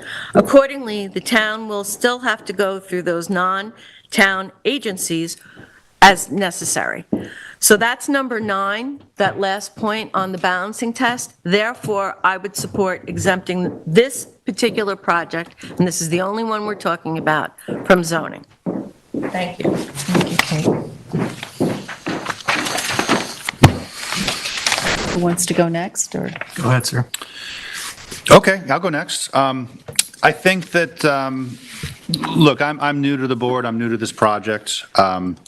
I think there's likely a good case here that this passes the Monroe balancing test. In fact, I don't even think the people who object all disagree with that. I'm likely to abstain on this vote in the end, just so everybody knows where I'm coming from, because I haven't been involved. I can't disagree with anything Kate just said. Abstain or recuse? Abstain. I have no reason for recusal. I have no conflict here. It's just because this has been such a long process that I have not been involved in. And I withhold judgment ultimately, whether I go that route or I don't. But that's my intention at the moment. I have a great deal of respect for the hard work that went into this, and I know there's been a lot of hard work. So I'm not objecting to, any detail of that. My instincts, though, are that we, as a town, for important projects, go through the other boards. I served for a long time on planning, and it's just a different process. And that said, this is definitely a public good. There's no question. I think it's different than commercial developments. I think they're, again, in the end here, I'm very open to being wrong about my instincts. But since I haven't gone through the process, I just want to share with the public where I'm coming from. I also understand that timelines might necessitate, the mineral balancing test and proceeding with this project. I'm not trying to derail the process. I believe in the continuity of government. And, every time a new person comes, I don't think we should start the process over, because that wouldn't ultimately be helpful. So that's where I'm coming from on the Monroe test in particular, and how I think I'll ultimately vote. Although, again, that's not a promise. I can abstain or not at any point. In terms of the senior center as a whole and in general, I'm supportive. I think that a new center is needed. I think a bigger center is needed. I think a better center is needed. I think this general location and design being tucked back, big picture, I think it makes sense. So I'm not ridiculing the project by any means. But since I haven't gone through this process as a board member and been able to steer it, I haven't been able to look at the costs and the options throughout. I've done a lot of research on all the presentations, but I wasn't an active part of that.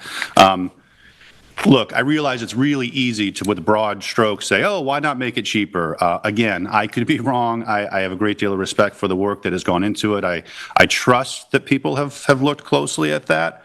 I just don't know, and I wasn't involved. Likewise, the need for variances, in terms of overall coverage, building, all the variances required. I would have wanted to make sure that it was totally necessary. Again, I'm not doubting that others considered that closely. I just wasn't a part of it, and I wasn't able to steer it. And so, I have these sort of overall instincts and thoughts that I wanted to share.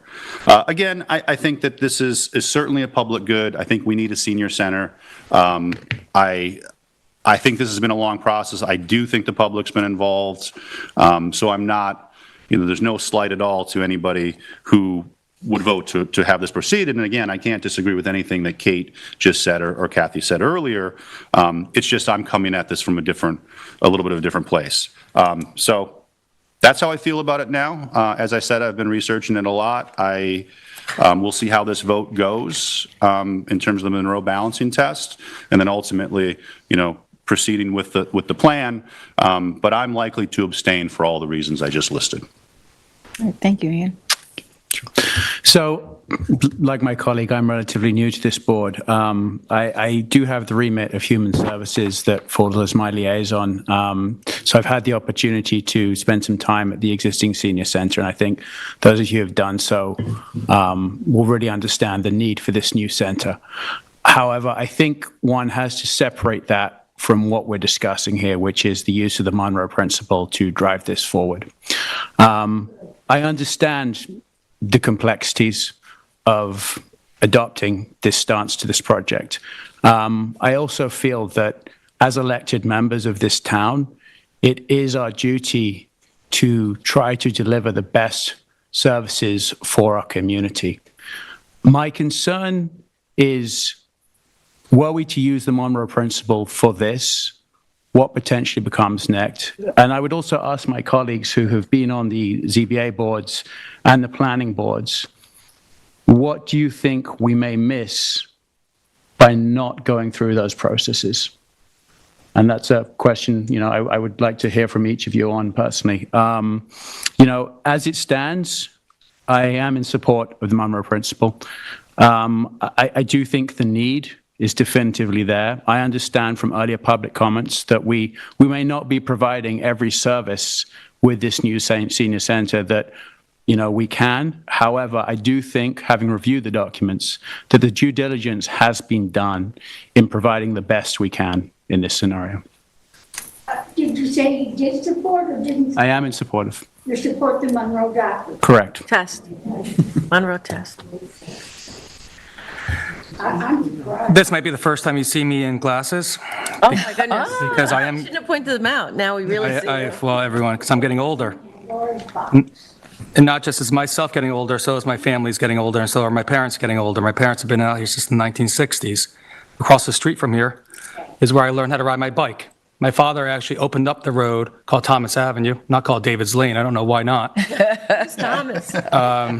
When he built one of our first houses then too. A lot of people don't know about this property, but I did for a long time, knowing it was part of the long-established art community. The area next to it actually was an informal dumping ground of an area. So it's been an area that was actually denuded of many of the environmental criteria a long time ago, back in the 50s and 60s, where people dumped a lot of stuff. And I'm going to keep my glasses off so Michael can take a picture of me here too. But I thank you very much.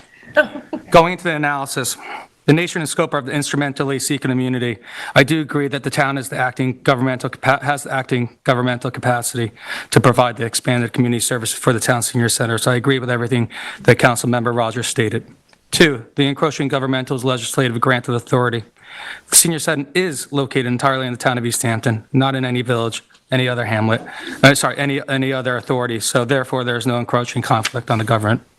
3, the kind of function or land use involved, the functional land use involved is a governmental or public purpose as opposed to private or proprietary one.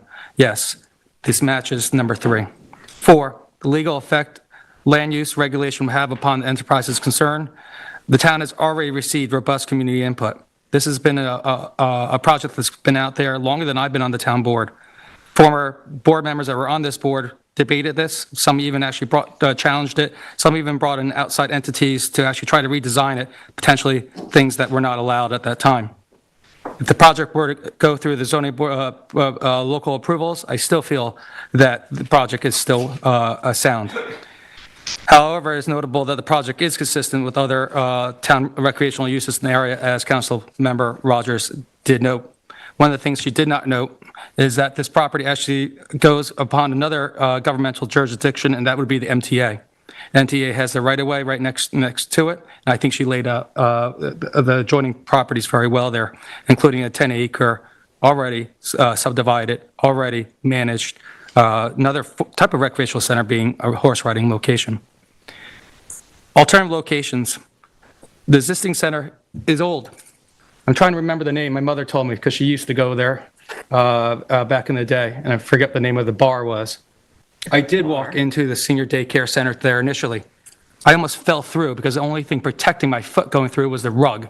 And that's shameful for the town of East Hampton to continue to be there, to think that we have a senior center right now for the seniors, an aging population, at a building that is almost derelict, do I have to say. So to move this forward, I say we should do it. We looked at other areas in the land that lacked in space, but one of the things we also wanted to make sure was that the senior center was located in a centrally located spot.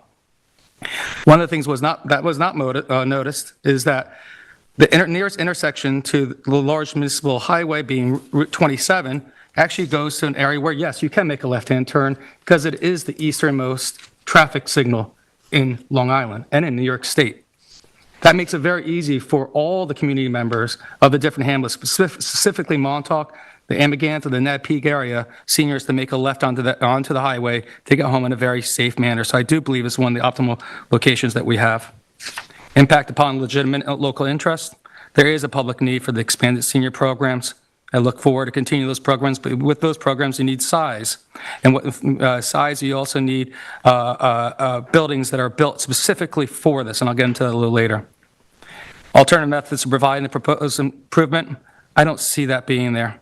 If we were to try to break this out and deconstruct it, I think that would do a disservice to the township and the seniors. We want to have this all in one location, particularly nearby other community properties and interest. The extent of the public interest to be served by the improvements, Kate noted it, and others have noted this. The town's population is getting older, increasing by nearly 1,200 individuals. And probably out of that, since this has been going forward, by hundreds of more, if not thousands of more individuals that either stayed here or unfortunately potentially had to leave here. 9, intergovernmental participation in project development for the process and an opportunity to be heard. There has been multiple public hearings on this, multiple symposiums where you can come to the town hall to meet the architects and the designers and go through this process. It has been robust. There have been multiple surveys, and I do believe Supervisor Burke-Gonzalez has done a tremendous job trying to outreach to the most, to as many people as possible. I'm going to go over some other options that have come up here that have sort of made me make sure I want to take use my words. Programming. My expertise is in kinesiology. That's the study of human movement.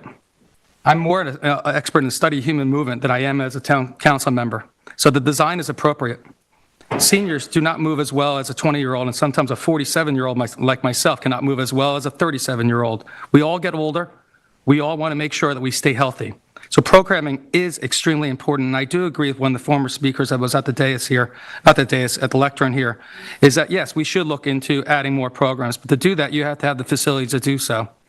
Aquatherapy, yes, is one of the best ways of therapy, but if you look at one of the largest buildings, actually the largest building in the town of East Hampton that the town owns right now, the Montauk Playhouse, that location is about to go through an extension of their natatorium at a cost that is about half of the project cost here. That doesn't include any installation of gas, electrical work, or even footings or even walls. That is just to add everything into the middle of it. the stuffing, my mother would like to say. So David, you're referring to the new aquatic center at the Montauk Playhouse? That is correct.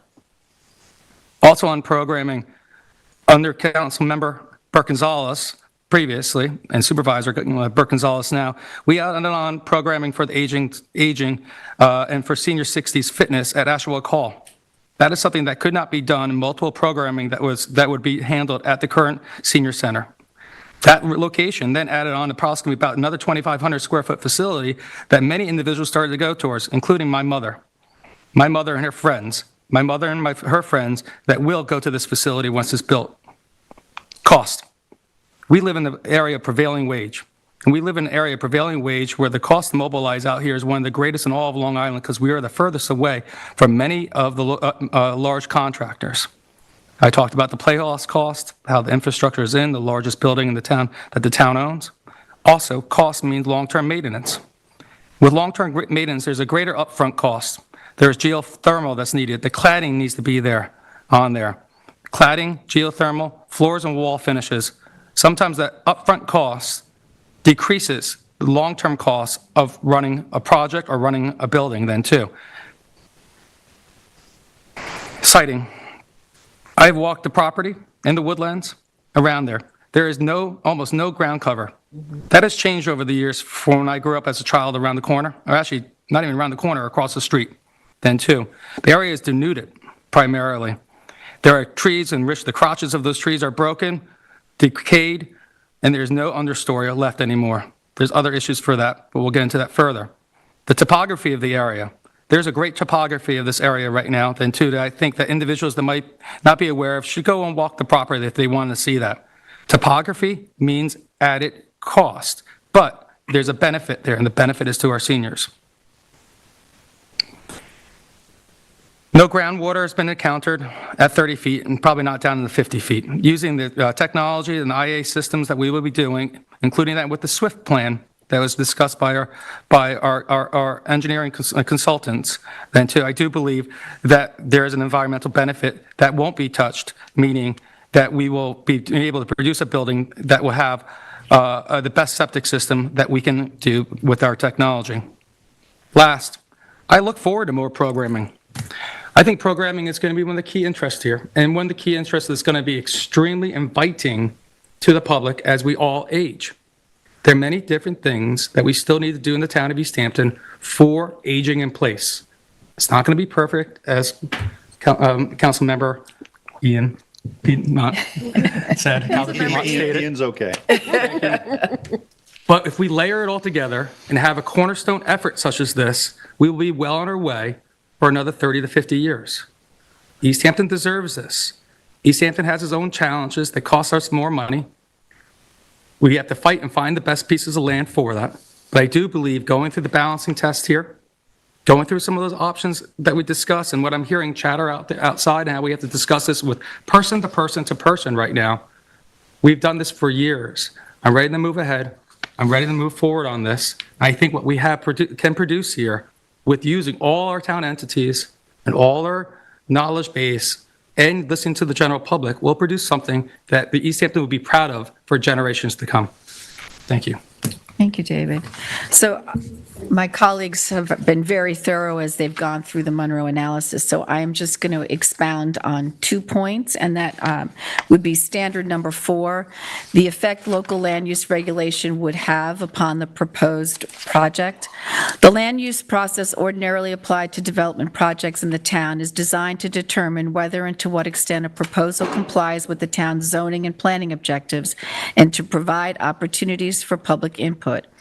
However, in this case, the size, location, and public need for the new senior center has been amply documented and presented to the town and studied by the planning department and outside consultants over the past several years. And what I wanted to note is that for the last couple of years, 2 years to be exact, we have been meeting, myself, the the Planning Director, Jeremy Samuelson, and the Human Services Director, Diane Patrizio, meeting every other week with R2 to go through the development of this plan. We've brought in Natural Resources Director Kim Shaw, Chief Building Inspector Joe Palermo, and Chief Fire Marshal Dave Brown. They've attended meetings as needed, so the level of scrutiny by town staff is enormous and unprecedented. The town board has the option to receive additional input from both the public and from the town's land use and boards and planning staff to ensure the greatest amount of participation in the process, and that's what I would recommend. My recommendation or my vote would be for us to implore the Monroe balancing test, to have the town obviously serve as lead agency, but go to those boards for referrals and recommendations, but not for final approval. I believe that the final approval lies with the town board on this project. And then the other standard I just wanted to emphasize is number 6, the impact upon legitimate local interests.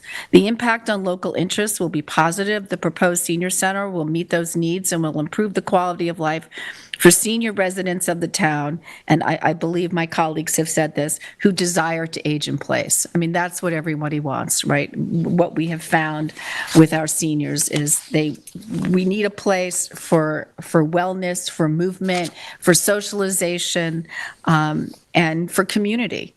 And I know that some folks have been concerned, and maybe some call it critical, that we haven't done enough engagement. I just want folks to know that at the January 23rd Town Board Work Session, we are going to be getting a presentation from Planning Director Jeremy Samuelson and Human Services Director Diane Patrizio, and their presentation is centered on client usage, demographics, and the need for the senior services. And also at that meeting, the architects Carol Ross Barney and Renette Riley will present a design recap. I've reviewed that presentation. At this point, it's 76 pages, so pack your lunch. It's going to be a long meeting, but it's going to help people understand how we got here. And I think the community, and sometimes we do have frustration, is that we talk about projects for years at times, and something sparks the community interest, and then all of a sudden, we've got more people showing up, which we embrace. But I think it would be helpful for our 2 new colleagues and for the community to have a recap of where we are on the project. So I think with all of that said, I think we can wrap this up. Or does anybody else have any further comment? I would just answer Tom's question. I don't want to leave that hanging. Thank you. You asked what might be missed. I think likely, honestly, I think this would get approvals. I suspect. I think that the project has been thought out. I think it's been vetted, but you never know. You never know what'll be missed. It's a different process. There's different people. It's a different board with different expertise. I think because the planning department's already been so involved, this is not a run-of-the-mill project, that coming from the public where we don't know the background planning. So I think likely those approvals would be granted, but you just never know, and that's why the process, I think, is typically in place. Again, I appreciate the differences of this particular project as everybody's laid out. And in town, we have a fairly difficult process to develop, and that's one of the reasons we have a really lovely town. Some would say it's too difficult, and I think that there are the details of what might come out and might change about the project after going through those processes that are important.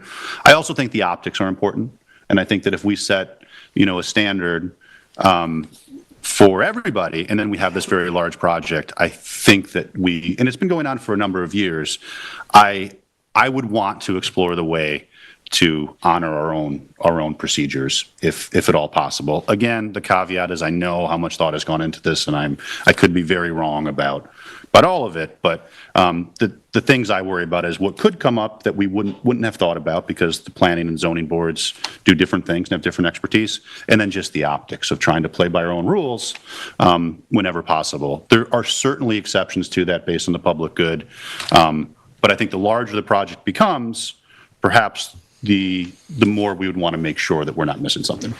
And I'll just briefly, Tom, speak about the zoning board. So whenever you're evaluating variances, there's 5 standards. It's codified. It's not something that it's less of the kind of work that you do on the planning board and more very structured and laid out. And I will not go through the 5 standards here, Tom, but they're easy to read, and then I won't speak for how a board potentially could make a determination. We are separated from those boards, which is a very good thing. But I will happy to share the 5 standards, and then you can make your own conclusion on how you would feel about that. And I would just want to add that, when Sylvia Overby and Peter Van Scoyoc were on the board too. Peter served on the ZBA and the planning board, Sylvia for many, many years, and was chair of the planning board. So they were involved in the development of this project. Absolutely. And we got their input, but that's not to say that I am recommending that we send this to the planning board and the ARB for comment. And since we are having a work session on January 23rd to discuss the project further, I think what we're looking to do is we wouldn't have the vote on the Monroe balancing test until February 1st. Thank you. And that was kind of, in a way, a loaded question to that point as to how do we ensure we involve those boards to get their input if we're not. Yeah, it's a false choice to say Exactly. either we do the Monroe and we never get to have opinions from the boards. It's a false choice. Right. And obviously, we're going to be discussing this more in the next work session, so there's plenty of time between now and February 1st when we're anticipated to vote. And I think as you can hear from Ian and David and myself, and prior Sylvia and Peter, you never really give up those lenses when you're doing other things. Sure. Even when you look at your own property, you still are always clicking off those boxes in your head. All right, so we've wrapped this up for today, and we can certainly bring it back next Tuesday. And we're now going to move on to the special event process and fees, and we've got our legislative secretaries who, support and make the special event committee go. Emery Lamprick and Chelsea Walker. So welcome, ladies. Thank you. So the presentation is up, and I know the board members all have a copy in their packets. And yearly, we give a update on the number of applications, types of applications, et cetera, that the special event committee processes in the prior season. So this is why this says 2023 special events update. We're also proposing a new special events fee schedule. The fees have not been updated for the special events committee that we collect since 2018. So thereby, in 2024, we're taking a look at the staff time for processing, and this will be part of this presentation as well. So we're kind of putting 2 things together. So first, on page 2, you will see the table of contents for what we're discussing today. It is, for those who don't know, we'll be discussing the Special Events Committee itself, and welcome, Tom. You're a new member of the Special Events Committee. The types of permits and applications that we deal with, oversight, annual recap of permits issued, recap of permits issued in 2023. So number 4 is kind of showing the trend of where we're at with special event permits. The 6th item will be proposed fee schedule updates, and then 7 we'll be discussing as basis resources that are spent on special events. So first, the Special Events Committee. During season, we meet weekly to review special event applications. The committee first started meeting in January 2014 and was codified as an internal committee in spring of 2022. Members include myself, David Brown, who's our Chief Fire Marshal, Francis Bach, the Clerk of the Trustees, John Rooney, Superintendent of Recreation, Michael Sarlo, the Chief of Police, Tom Flight, Council Member.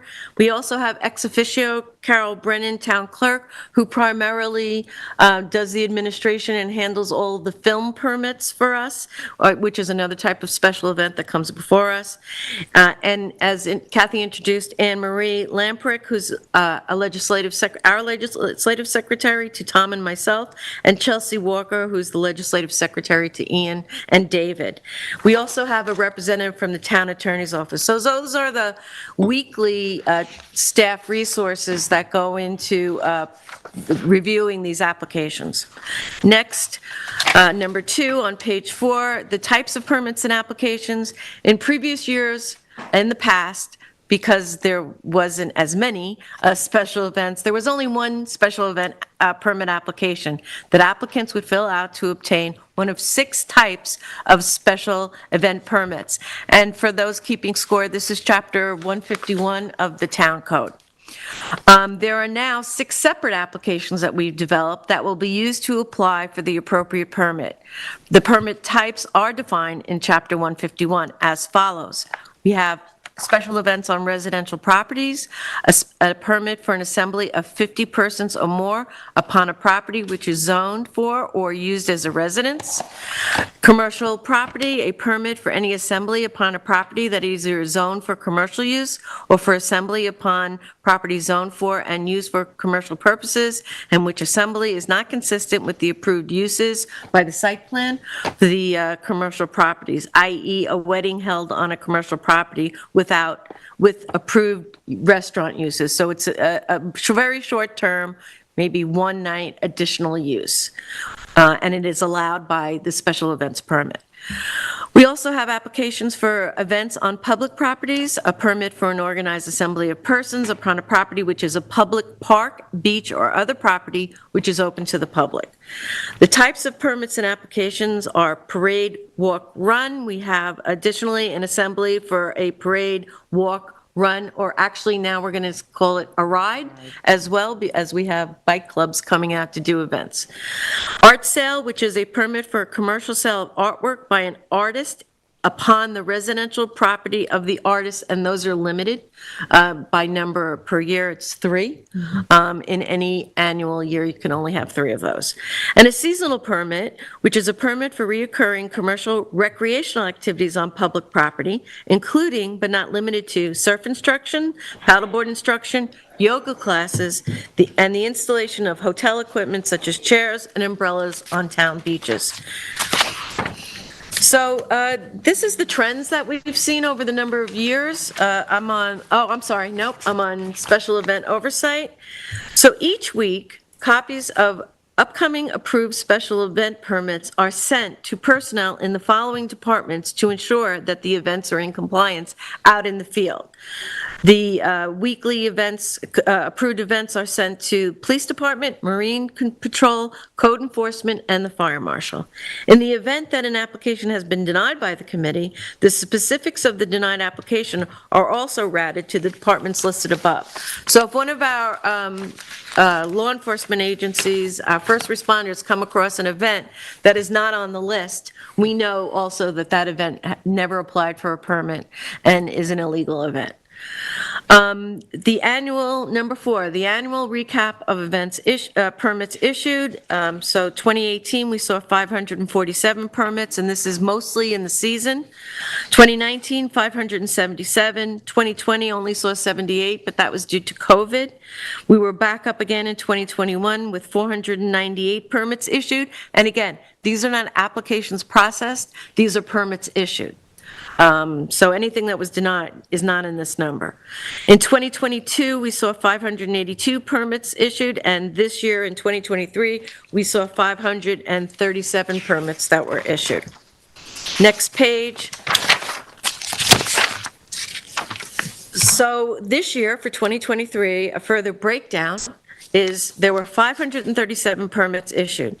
Public permits issued were 239. We had 19 cancellations. We had a lot of weather issues this year, and 2 incomplete. Residential permits were issued for 132 events, 2 canceled, 2 incomplete. Commercial permits were issued for 167 special events, 5 canceled, 5 incomplete, and flagged. Parade, walk, run, ride permits were 24. We had 1 cancellation. Art sale permits were issued for 4 separate residential properties. Denied permits, we had 9. Commercial 3, public 1, and, 5 commercial, 3 public, 1 residential. Incomplete applications were 9, and those are worth noting because whenever we get an incomplete application, the amount of staff time to try to chase down the information rises significantly, which we'll see later on in the presentation. Permits issued before events were canceled, which were weather-related, were 6, and total permits canceled were 23. Final public permits issued were 218. Final residential permits issued were 128. Final commercial permits issued were 157. Final parade, walk, run, ride were 24. Final art were 4. Seasonal permits, seasonal recreational permits for surf camps, etc. were 5. And therefore, we had out of 578 applications that were processed, 537 permits were issued. That breaks down on our ocean bays, beaches at Maidstone and Fresh Pond, 57 events on town beaches with public parking lots. 37 of those events were catered events. In other words, they had commercial vendors that participated in the special event. 10 events on miscellaneous beaches, 9 were beachfront. 7 of those were catered. Total catered events on town and miscellaneous beaches were 44, 11 on bay beaches, 12 events at Maidstone Park Pavilion, 2 events at Fresh Pond. So the total catered events were 46. Total number of beach permits at Maidstone and Fresh Pond were 92. Totals, okay, next. Again, I want to note that if you just back up one, special event fees have not changed since 2018. So further to this list, we have the proposed fee schedule for 2024. I don't know how much of detail you would like me to go into. This is all available on the town website. I'll just say for folks that what we really needed to do was to add more buckets, as we call them, based on attendees. So we saw that we were, that prior 50 to 250 weren't really working for us because the ranges were too big. So we adjusted the fees accordingly. That's the majority of what we did, and we did raise the fees. But anywhere where we had previously no fee, we still have no fee for the application. And in some instances, for example, the residential special event permit, between 50 and 149 attendees, there still is no fee. So if you're having a backyard wedding for your family of up to 149 people, etc., there are no fees charged for the special event permit, but you still need one. And then you could see in other areas, also social events on public properties. For town residents, there's no fees. And for attendees of up to 1 to 49, there's also no fees. And then when we start to get into the bigger numbers, that makes the application process more complex. And it's particularly on our public properties, the impacts to the public using those properties, the footprints of the event becomes larger, and therefore we raise fees on those because of the impacts, both to that and also staff time. So I'm happy to answer any questions. I think what we should add to the town website, and I want to circulate to board members, is the 2018 resolution where we had the fees that have been in existence to now. And if folks would like me to come back and do a one-on-one comparison, I'm certainly happy to do that. But we are getting special event permit applications in already, and we're looking to process them as quickly as possible. So let's jump to late fees. If you just want to back up to page 15. I just want to talk about late fees for a second. We're changing the late fees. We have a tremendous burden on the Special Events Committee staff and our first responders, code enforcement gentlemen and women out in the field, when we get an application for a large event 1 week before. It forces the committee to have special meetings, the staff to go to extraordinary lengths, many times staying well over their 9 to 5 hours to be able to process these applications. It creates quite a burden on this, particularly the larger applications. We need every detail. We need parking plans. We need the precise map of the special event, particularly for the larger events as well. The maps grow. Where are people going to park? If it's off-site parking, we have to have approvals from PD on what side of the road people can park on, ensuring that emergency vehicles can still access those roads while these events are going on. So we have now decided on an additional rush fee besides our late application fees, that if an application is submitted within 1 week of the event, an additional charge of $50 will be incurred. And Kate, do you mind if I just give a little input? Because Could you, come up to the podium. Chelsea, I'm happy to. I'm Chelsea Walker, Legislative Secretary. As you said, a lot of applications are submitted up to a week before the event, but I can't tell you guys how many times Anne Marie and I will get a new application the Thursday or Friday before a Saturday or Sunday event. And, that just, because we meet on Wednesdays usually, that just makes things a little bit more difficult to, reach out to all the committee members that are already out in the field trying to, get to all the events that are already happening, and then we have to try and email everybody and say, hey, we've got a last minute event coming up in 2 days, what can we do? Is this approved? Is it denied? So it's really hard, not just a week out, but the amount of times we've gotten applications just a couple days before the event. So I just wanted to Thank you, Chelsea. So number 7, which starts on page 16, Anne Marie, these are an approximation, a very general broad stroke of the resources that we spend on special events. And of course, resources are taxpayers' resources. I always like to point that out when we're spending resources, it is taxpayer money. So our legislative secretaries' average hours per week for each of the 2 legislative secretaries is about 25 hours out of 37 and a half hours, processing applications, helping applicants, weekly meetings, etc.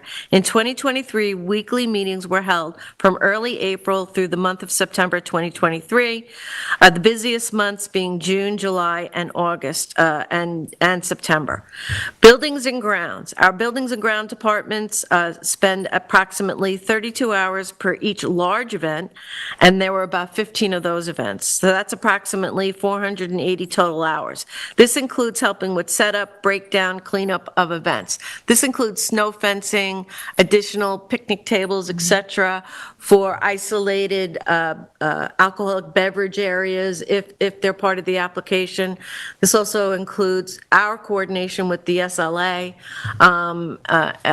in the State Liquor Authority as well.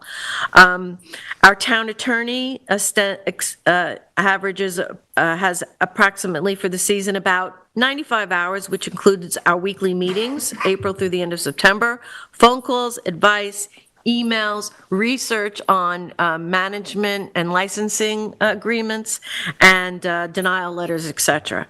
Additional staff, we now have to bring in an intern to help us, and that intern cost is approximately $9,600 for the season.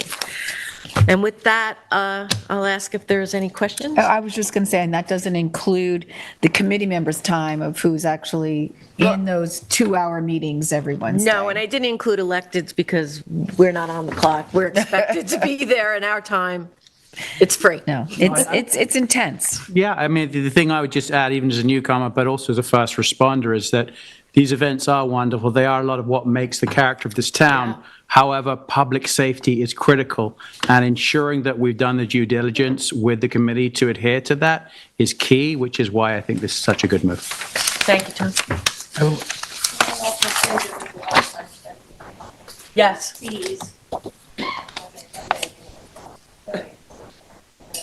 Yes, so Carol, all of the fees and all of the applications that come in to our committee start with coming into Carol's office.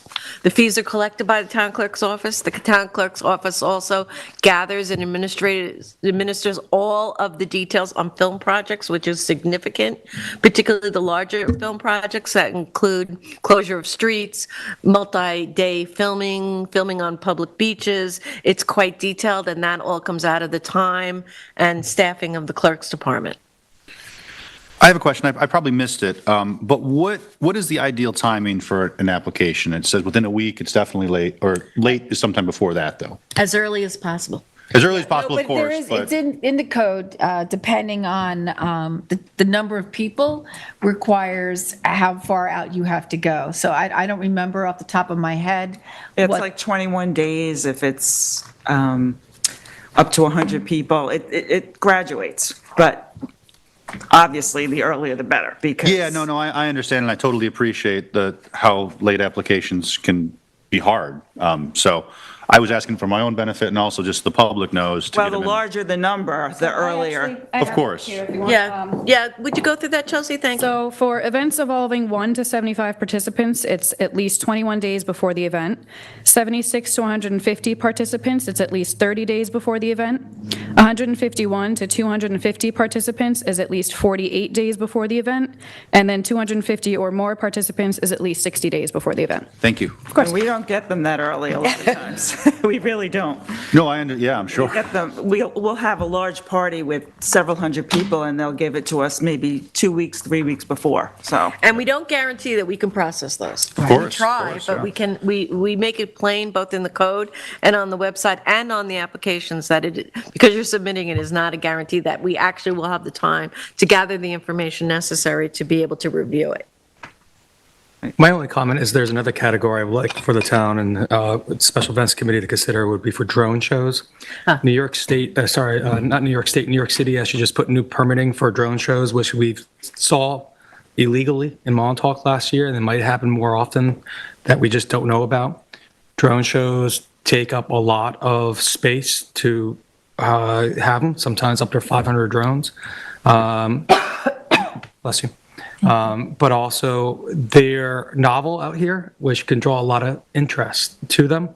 Other municipalities are working through that. I've done some research. I'll send it to you and Tom. That would be Maybe great. move that forward. It's about just trying to be proactive to get in front of it instead of being reactive to it. But I think drone shows might be something we will look into.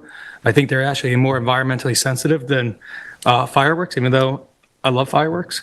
But it's something that's on the horizon I think we should look into as far as permitting. So yes, absolutely, David, and we've already spoken to the town attorney's office about the need to regulate drone shows, and one of the unintended consequences of a drone show is is the novelty and the excitement of it and the amount of sky that it can spread over. And 500 could be a conservative estimate of how many drones are involved in the shows now, and that just wreaks havoc on the roads. That's what the chief refers to as an attractive nuisance, where everybody will just pull over wherever they are to be able to view this naturally. And yes, David, that's a very welcome suggestion. Thank you. Well, thank you. Thank you.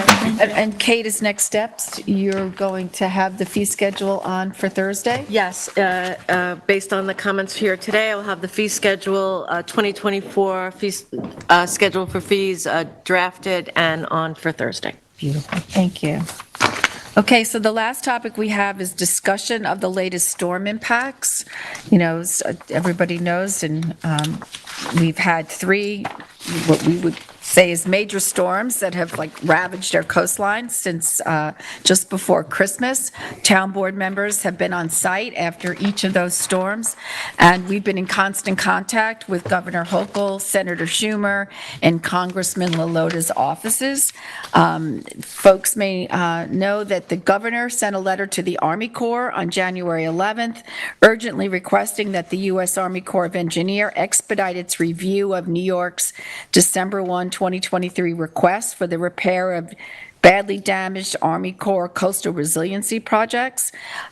We also had a following day on January 12th, The New York State DEC Commissioner Basil Sagos wrote a letter to the Army Corps and stating that the projects have been battered and damaged by repeated storms over the past several months and are at risk of catastrophic failure if immediate action is not undertaken to facilitate their repair.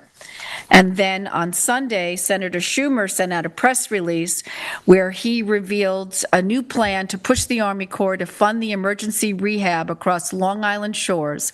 The senator is demanding that the feds aggregate back-to-back storms as one to meet the threshold and unlock federal aid. He says these back-to-back battering of storms have created an urgent and emergency level situation across Suffolk that demands more imminent actions to both contain and counter the threats to people, businesses, and the local environment. And during the meeting, and I really haven't had a chance to read this, I'll pass this down so my colleagues have copies.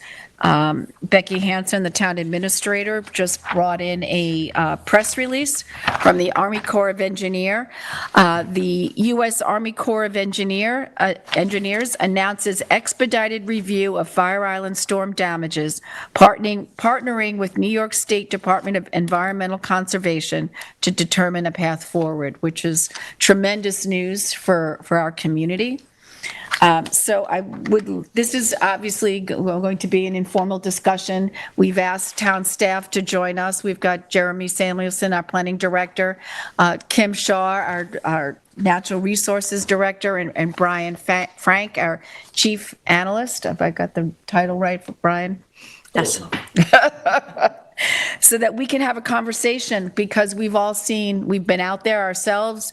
You know, the community has seen the videos and the photos and the drone shots on social media, and it's a tremendous concern, and we need to talk about, you know, how do we, as a community, you know, work through the recovery in the short term and look at resiliency in the longer term. So, I don't know, Kate, I think you wanted to jumpstart us here. Yeah, I'll just review. I'm just looking at this press release, so I just wanted to be clear, although the title says Fire Island storm damages, and just looking quickly in the second paragraph, it includes downtown Montauk, expedited review of all data for multiple storm events in the future.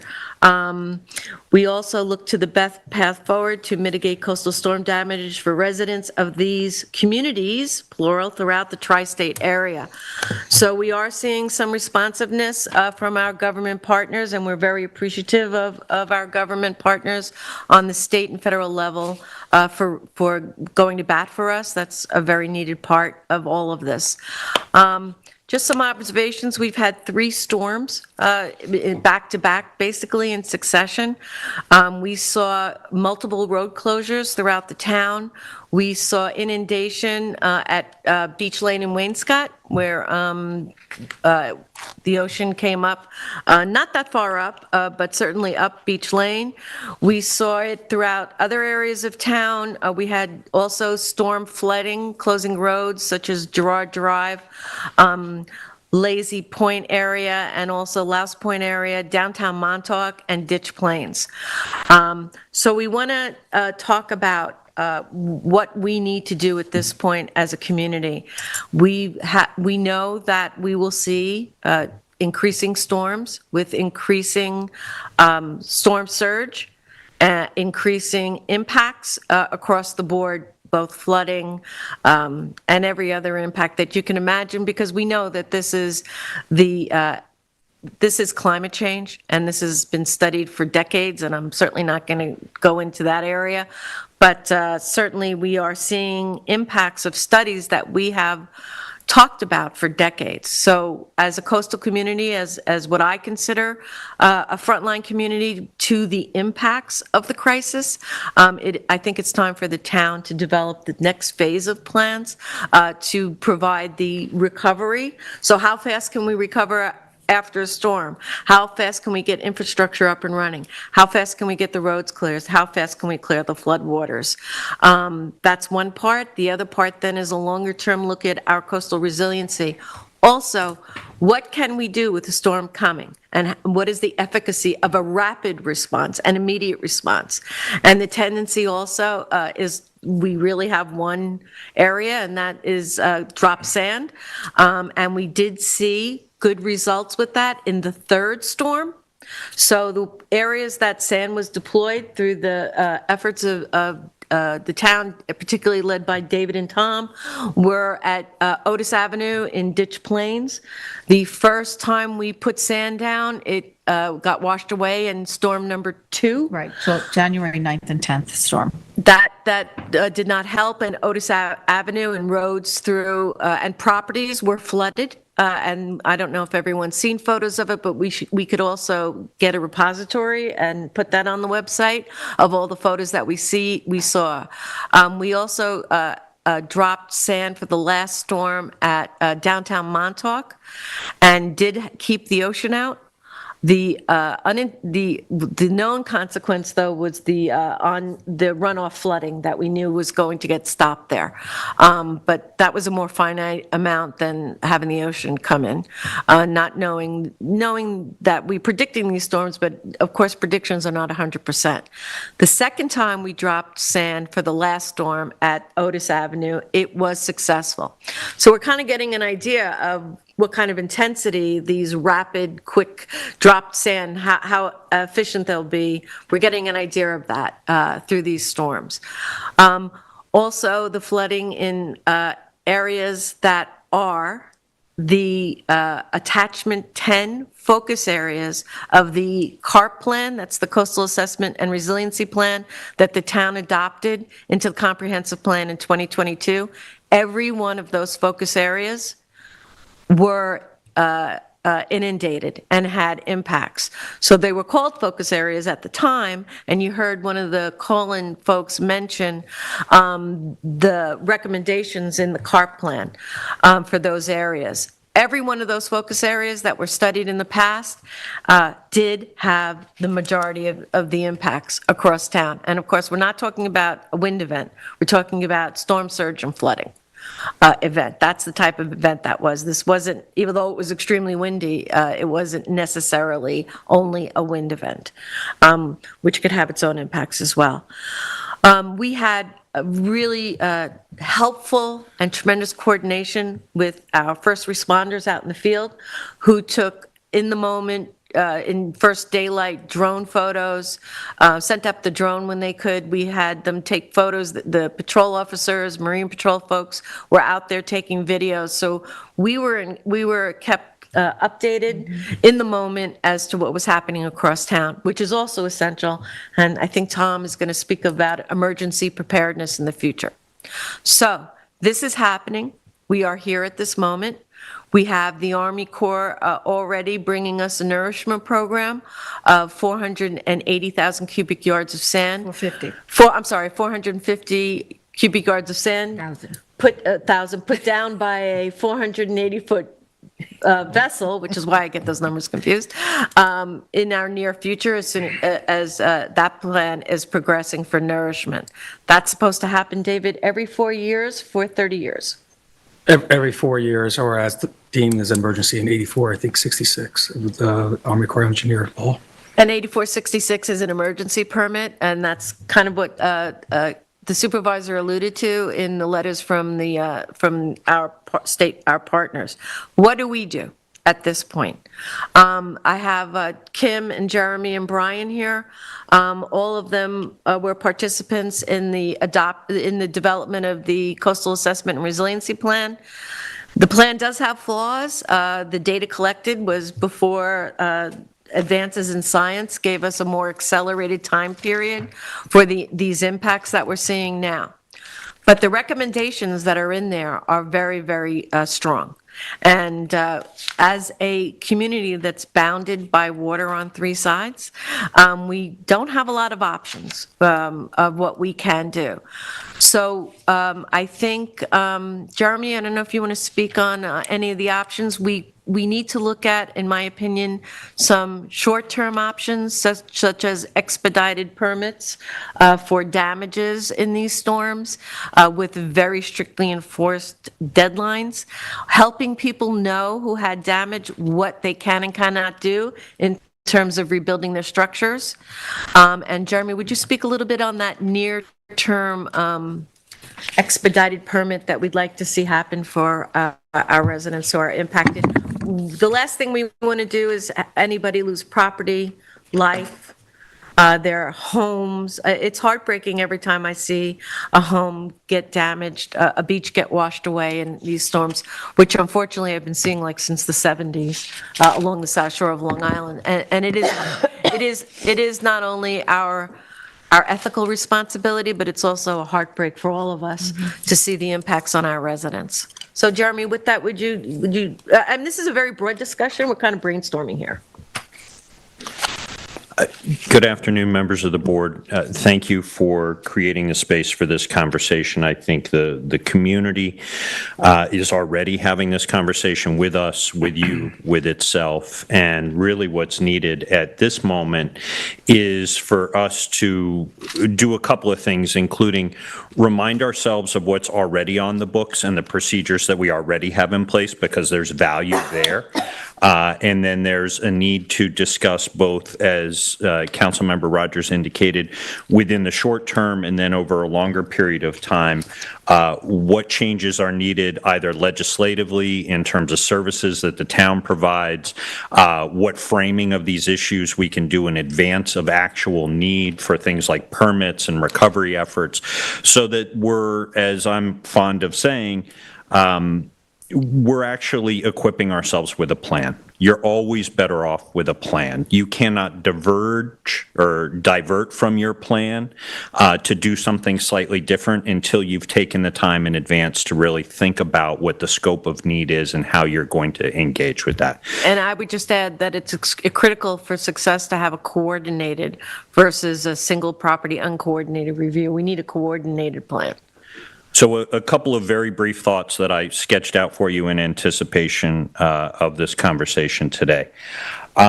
We have, as Councilmember Rogers indicated, we have, excluding Gardiner's Island, something like 110 miles of shoreline, slightly more than, in this town. We are a community that is defined by our relationship to the water. It's why many of us are here. It defines the nature of our economy. It's why people seek us in the summer. It's why they choose to invest here. It's why they retire here. It's why we work so hard to scratch out a living here year round, because of the proximity to this resource. Our relationship to the shoreline not only defines our community, but it also is time for us to redefine the nature of that relationship. And what I mean is that I think as the world changes, as the rate of change along the shoreline, literally the erosive forces at play and the frequency and the intensity of the storms that are hitting us, as those variables change, we need to think differently about our relationship to the shoreline. We cannot simply continue with business as usual.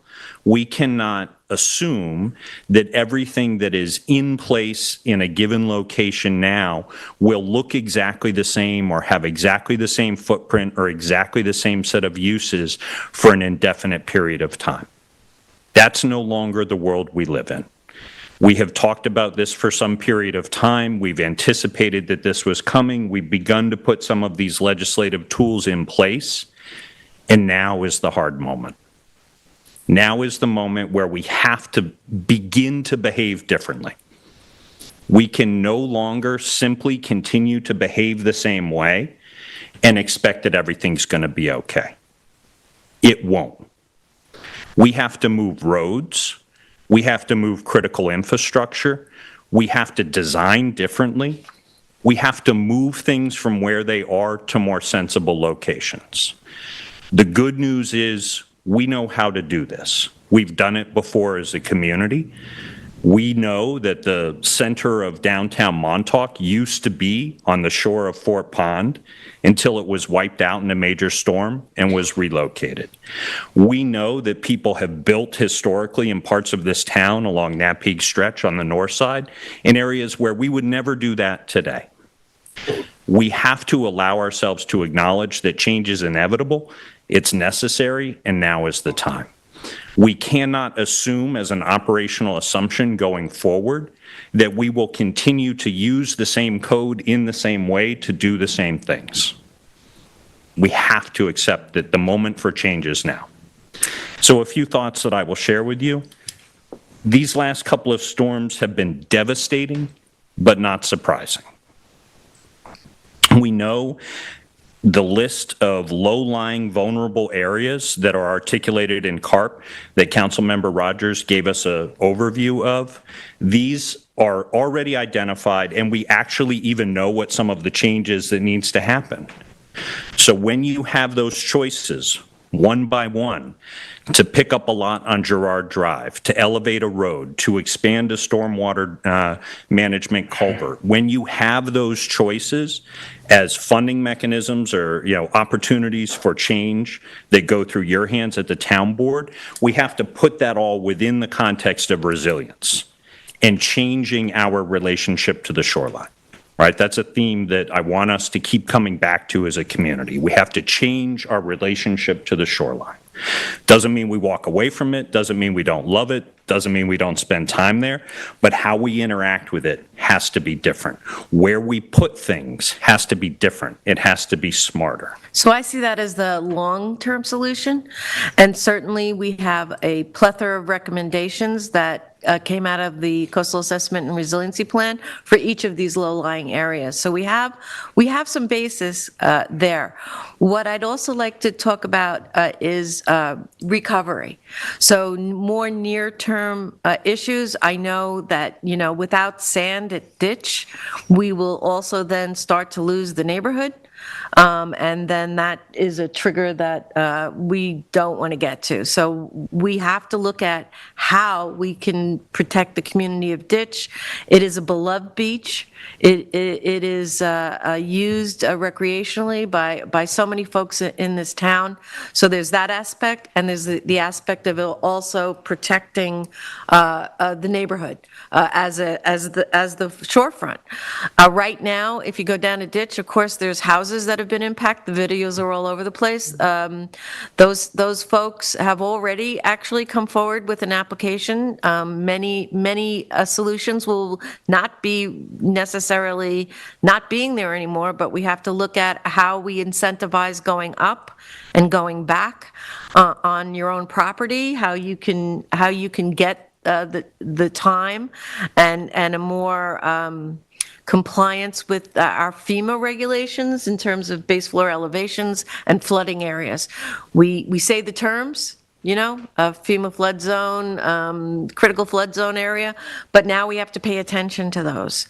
And how do we help our folks recover from damage and plan for any future damage to their homes?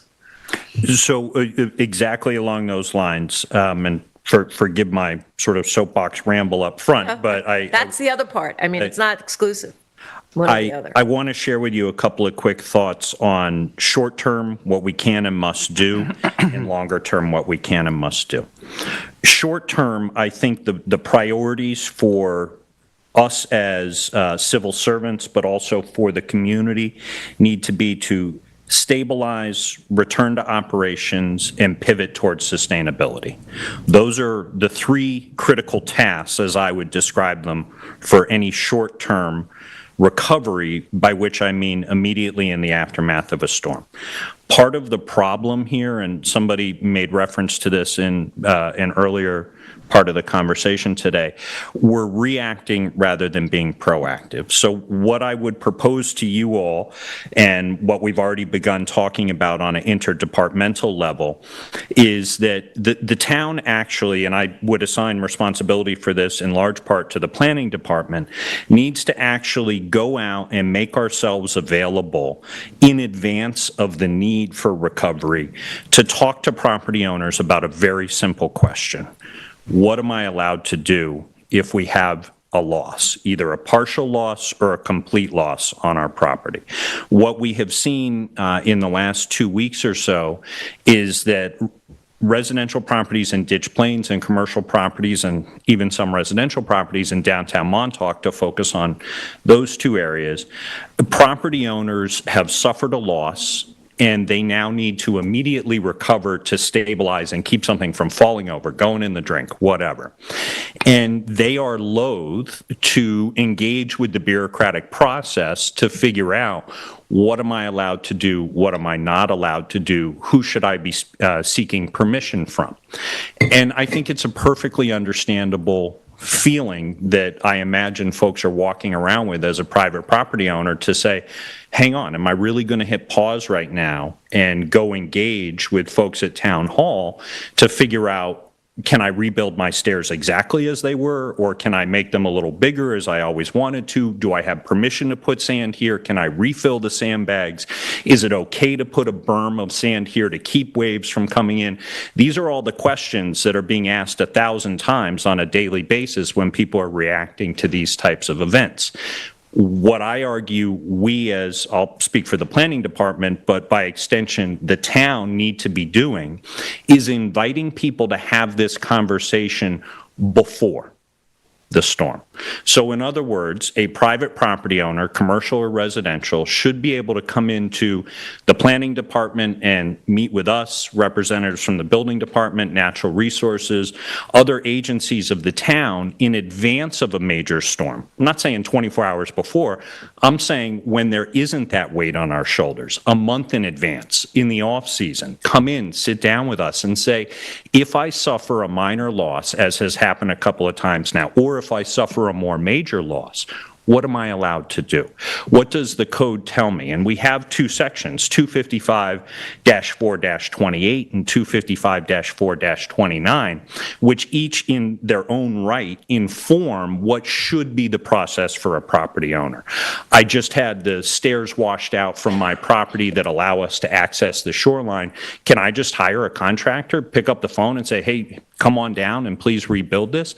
No surprise to anybody. That's not the way it's meant to work, right? But there are emergency provisions that allow somebody to rebuild in a way, or to stabilize, or to keep something from getting worse, or provide basic accommodations for public safety. We as a municipality have not only an obligation, but I would argue a moral responsibility to ensure that when those emergency activities are happening, they're being done in a way that ensures public safety, that provides public access, that ensures first responders, are aware of what's going on, still have access to where they need to be able to get, that utilities aren't being undermined, that all of that basic core operations of recovery are actually happening in a way that's coordinated. And the way you do that is you front load the work. So in advance of the need, what I would like to propose is that the planning department, in partnership with our colleagues from different town departments, actually carve out some time. We could, as we did with the administrative outdoor dining permits, we can partner with the Chamber of Commerce. We could carve out some time to go sit at the Playhouse. We could sit down and say, we're available to you. You have an exposed, vulnerable property. Come in, sit down with us. Let's look at the property cards. What's already approved on your property? Let us answer the question for you. What am I allowed to do, so that when that storm strikes, we've got a file that we've worked on together in advance, so that we can say to you, look, you suffered a minor set of impacts here. We talked about this in advance. Here's the piece of paper that we need from you, so that we can actually issue you a permit, so that you're doing the right thing, so that you're covered by your insurance, so you're not going to get dinged for doing something the wrong way.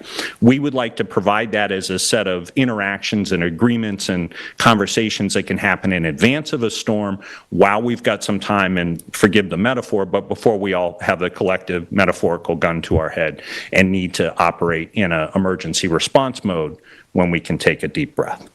By contrast, if somebody chooses to pass on that set of options to come in and sit down with us when it's not a crisis, we want to have a standard response where we are available post-storm, and town staff, I would argue, should be doing two things, some of which we already do, so I don't want to sort of be unkind here, but we should have a coordinated method by which we are surveying the shoreline after a major storm.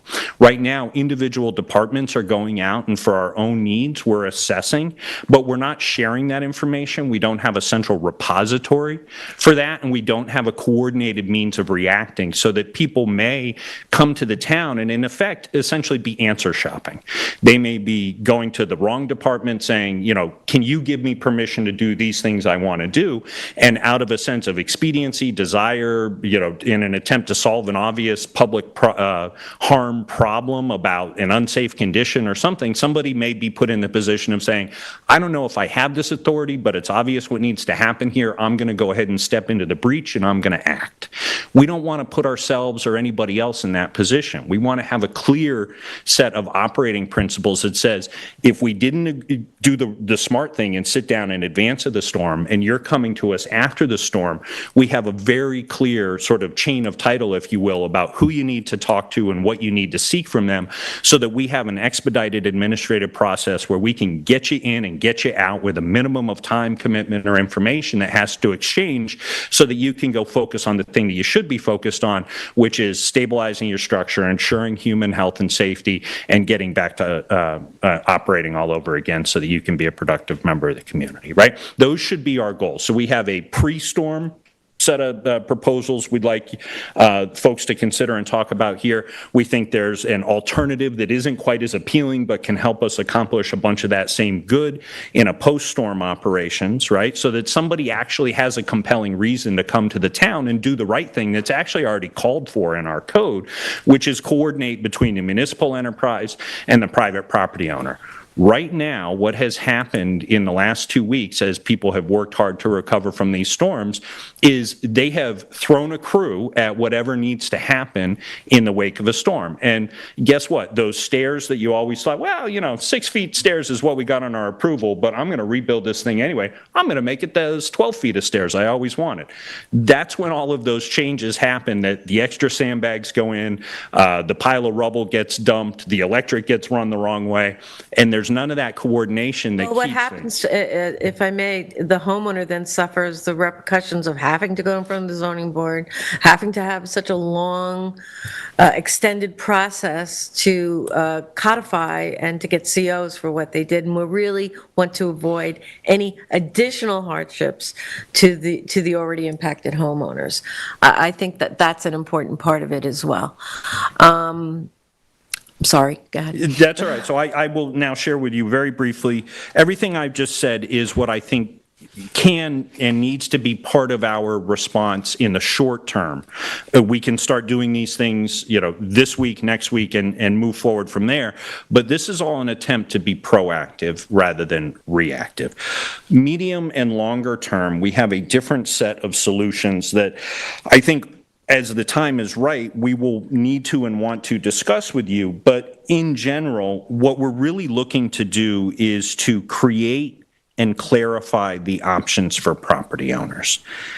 We need to identify the priorities and values for infrastructure in our community, and I'll come back to that in a second. And we need to create pathways to sustainability that protect people, infrastructure, and natural resources. So what I mean by that is we have this short-term set of responses that people do immediately after a storm. You're in a boat, you got a hole in the boat, you plug the hole in the boat, right? Everybody gets that. But what do you do from there? What is the bigger, longer-term fix? And in many cases, that's going to require moving up, moving back, relocating, rebuilding, to what standard? These are all of the concepts that are explored in CARP. They're the subject of the grant award that the town received for $600,000 from Department of State to have a heavy focus on exactly this set of issues in downtown Montauk. And we now need to apply that same set of questions and rationale to solutions that should be brought to bear in areas like Ditch Plains, in other vulnerable areas like Napeague Meadow Road, Girard Drive, Louse Point, Beach Lane. You know, we have these other areas throughout the town that you all know well, where we're not going to have a single set of solutions that will apply here, but this is what I meant earlier when I said we're going to have to not do things the same, right? We're going to have to work towards a different set of outcomes that protect people, protect infrastructure, and protect natural resources. We So have to, I think that's what came out of the CARP study, and the recommendations are very relevant to today. So Kim, do you want to come and just talk about CARP for the long-term recommendations? However, I do want to say that we do have some immediate problems here, and one of our most immediate problems here that we want to be able to solve, and David, I want to talk to you about this too, is what we do with ditch. What can we do? What, I don't, the idea of when we put sand down the first time at Otis Avenue, just as an example, and it got immediately washed away. That's a solution that didn't work. And I don't want to give folks the idea that, the immediate feeling is always to put sand on it, put sand on it. But is that going to be effective? Do we know that's going to be effective? Is that going to help people in the long run?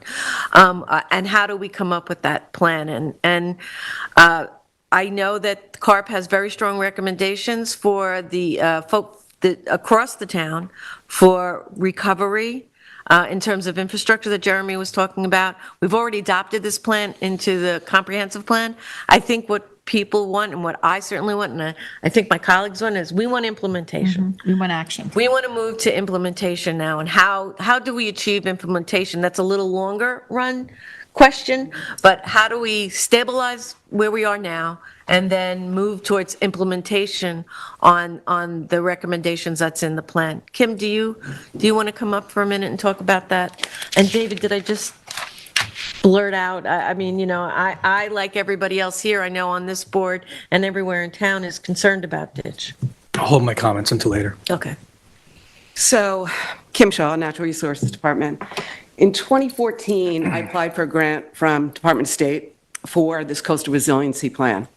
And here we are in 2024, seeing some of those horrible things that we called out in that plan actually be reality. We got $250,000 then, which I don't even know what it would be in 2024 dollars. But we put this plan together with a team of experts, and we always said that we don't want this to sit on the shelf.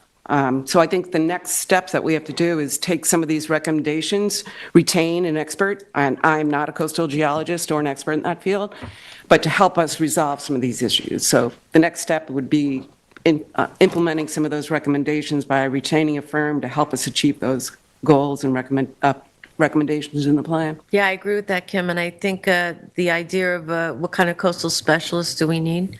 We need a coastal adaptation specialist, a geologist with adaptation speciality, a very specific type of person to come in, because we already identified these low-lying areas.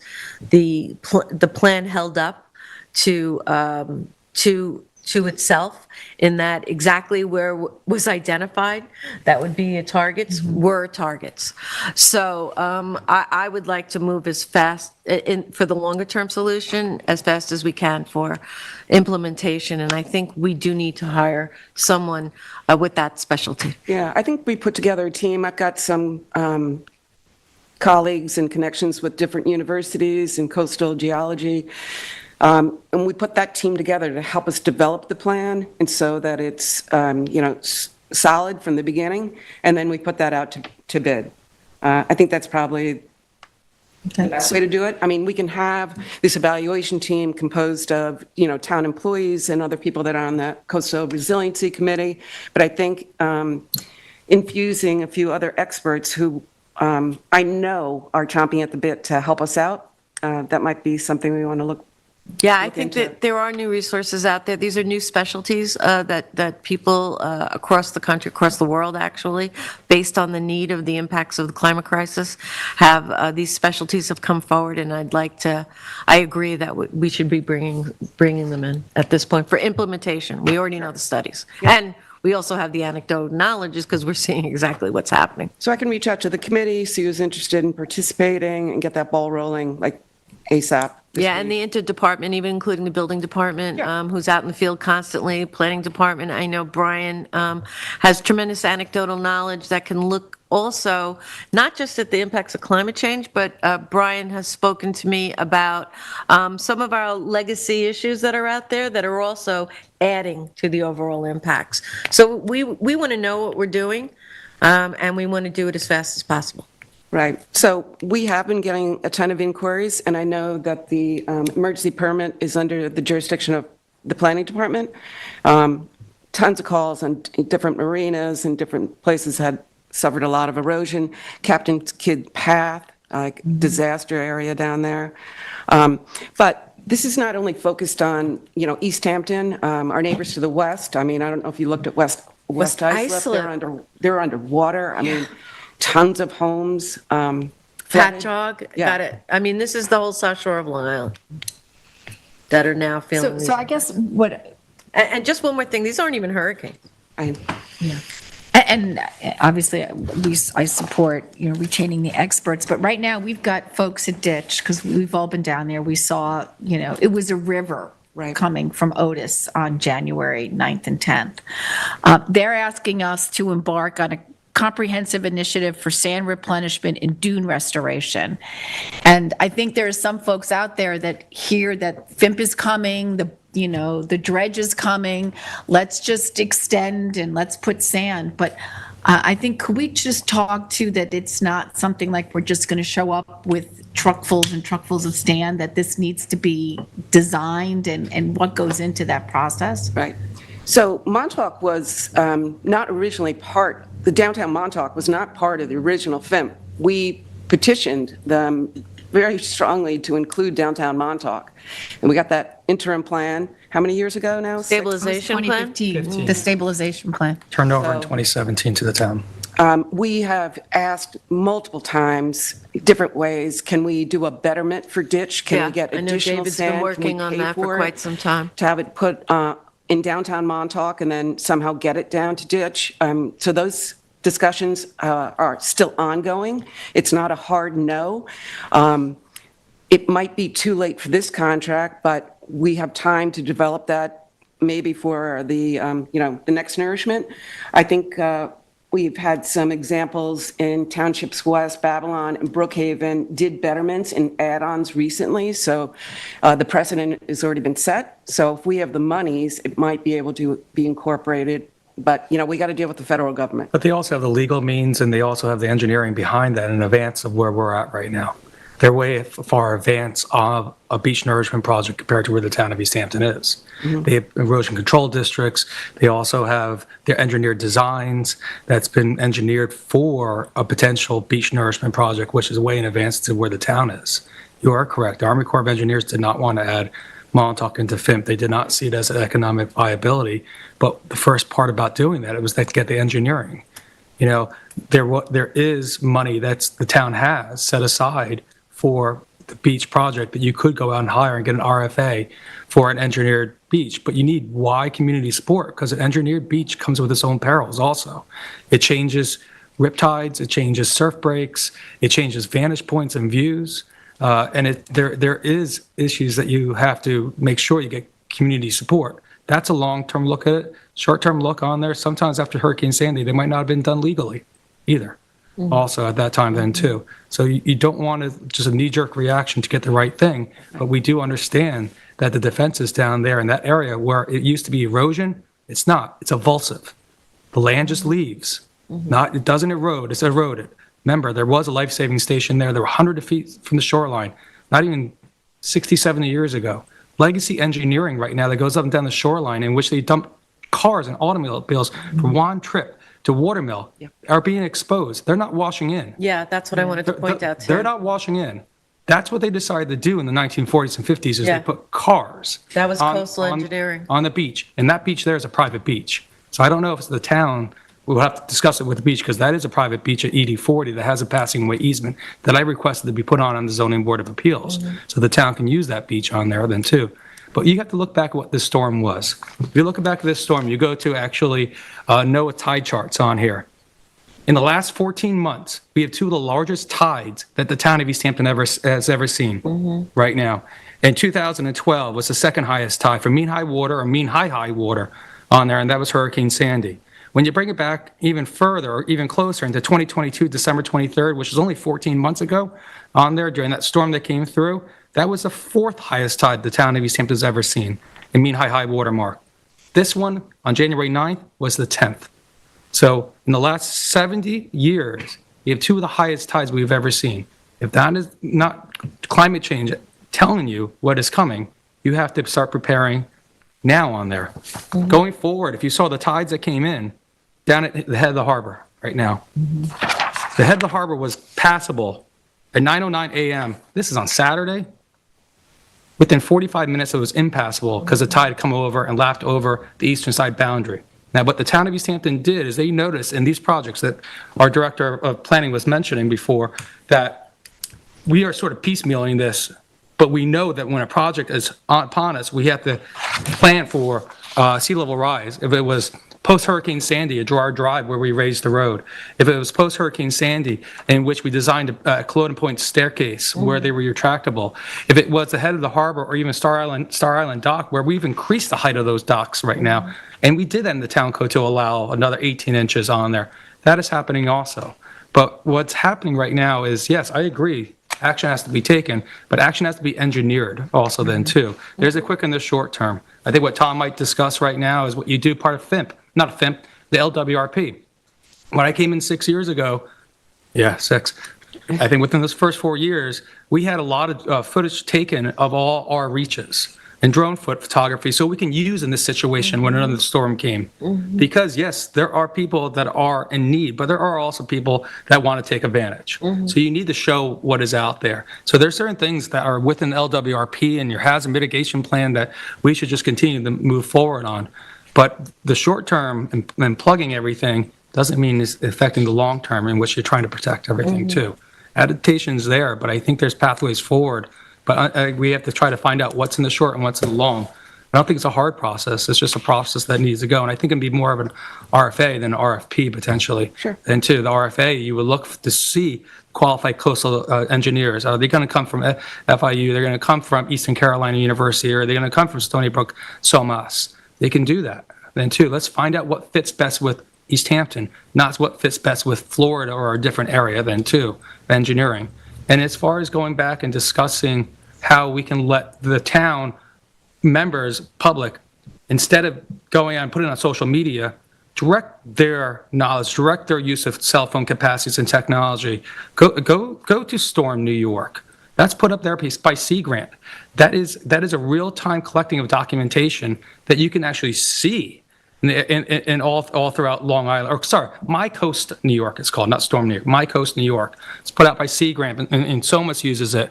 And they're all different coasts in which you can actually put in your pictures in live time on there. And if you actually go in there and see what's happening up west, we got off pretty easy out east here, in a way. And if you put those pictures in there, then that goes to the highest levels of justification for project and actions for government. And two, so be part of it and assisting is another thing I think we should actually push out there also. But there's a lot of steps to this. I don't mind, and I look forward to moving this all. It's just what you don't want to do is you don't want to knee-jerk reaction to something that in the end becomes only more damaging then too. But we've seen it enough then too. We have two of the highest tides ever in the last 70 years happen in the last 14 months. Yeah, that's why I think, not having a knee-jerk reaction, we adopted CARP into the comprehensive plan. It was developed before these last highest tides, but it also recognized what we needed to do to offset the impacts and to manage the impacts and adapt to what's happening. So I think I agree with David. These are the steps forward. We have the near term. We have the rapid response to try to put down sand before a storm comes, but it's not a guarantee that that's going to work. We always saw instances where it worked and where it didn't. We also not only need to address storm surges, but also our drainage, our runoff issues that we have here. And these are complex. And I'm not saying that we're making light, but I am looking forward to implementation of a lot of the recommendations in the CARP plan that it's a 700-page document, and it is in our comprehensive plan. It was adopted into our comp plan. So we have somewhat of a roadmap of what we need to do moving forward. I don't know the answer for ditch. Personally, of course I don't, but it's not an area of town that we're forgetting about. Another thing that we started and we really never got much further along with was establishing an erosion control district. And I think what we did last time that was wrong is that it was too big. It was from Napeag, pretty much Hither Hills, all the way to the point. And we broke it out into different reaches. The state wants to see just a district and not, the whole district has to act as one. And so maybe we start on a smaller scale. Southampton has done coastal erosion overlay districts and erosion. Sagaponic as well, right? Well, and that's why Fire Island has moved up in the emergency path, is that they have a erosion control district that they can actually get the bonded money into that erosion control district with an engineered beach that if the mechanical means are there, being the hopper dredge, they can actually just go immediately and do so and work if they find a window. What we also want to let everyone know is by no means anything's happening out west and these storms will delay what the Army Corps of Engineers contract is, that sand will be placed in downtown Montauk by May 1st also. We've confirmed that. Yes. Yeah, and up west got hit worse than us because up until, Montauk Highway, but up in Nassau County, it's called Merrick Road, those were wetlands. And in the 50s, folks didn't, they were just kind of swamps, considered swamps and not a necessity. So we have a lot more science and knowledge than we did, but we are dealing with those legacy issues. Kim, can you just say what an erosion control district is for folks listening? It's, we use these terms all the time, but I just want people to understand what that means. So we hired a consultant to help us look at what an erosion control district is. It's basically a taxing district to provide monies to do exactly what we're talking about now, like sand on the beach, more sand on the beach, betterments. So we did surveys mainly in the downtown. We had people on the beach. We had flyers in the hotel and in the shops, and we had a huge response that everyone would be in favor of paying a little bit more for a cocktail or something that went to fund an erosion control district. And so it would be how we would implement some of these things that we're talking about, like sand on the beach ditch, if we had an erosion control district. But we made it so big that when we included a lot of the residential properties along Old Montauk Highway, they were like, we don't have a problem, we're out. So if we focus it on the problematic areas, pretty much from ditch to downtown, I think that we'd have a better chance of actually implementing. Yeah, and maybe we can get a review of what's recommended in CARP, just an overall review, just pulling out those recommendation pages and having the board understand what we've already know has been recommended by that study. So is that something you'd like to do at upcoming board work sessions? I would like to identify that, yeah. Okay. Particularly in the areas that now we're seeing actually attachment 10 come true. All right. But before you speak, Jeremy, Brian, did you want to add? So Brian, just for background, I'm sure everybody knows Brian, but just in case you don't, Brian's been working on our coastline for how long, Brian? 30 years now. 30 years now. So you have a lot of photos as well, I believe, of the changes over 30 years. You're also the LWRP coordinator. Yes. And also floodplains manager. In my tenure with the town, I have worked on a lot of coastal conservation issues that has taken a lot of different forms, from individual application reviews to participating in different forums, committees, work groups, the LWRP. I was part of the CARP committee as well. So hold on, LWRP is the local waterfront revitalization plan. That's an older plan than CARP, but nonetheless extremely vital. And that is the agency that allowed us to get a $600,000 grant. Right. It was being an LWRP community absolutely helped us get that money from the Department of State. So a lot has been covered in this discussion, which I think was observing it. If I were a member of the community, I would find a lot of the information that was presented here very informative and hopefully optimistic about some of the alternatives and some of the things that we can do in the future. In being here now, I really want to just make myself available to the board members, as I usually do.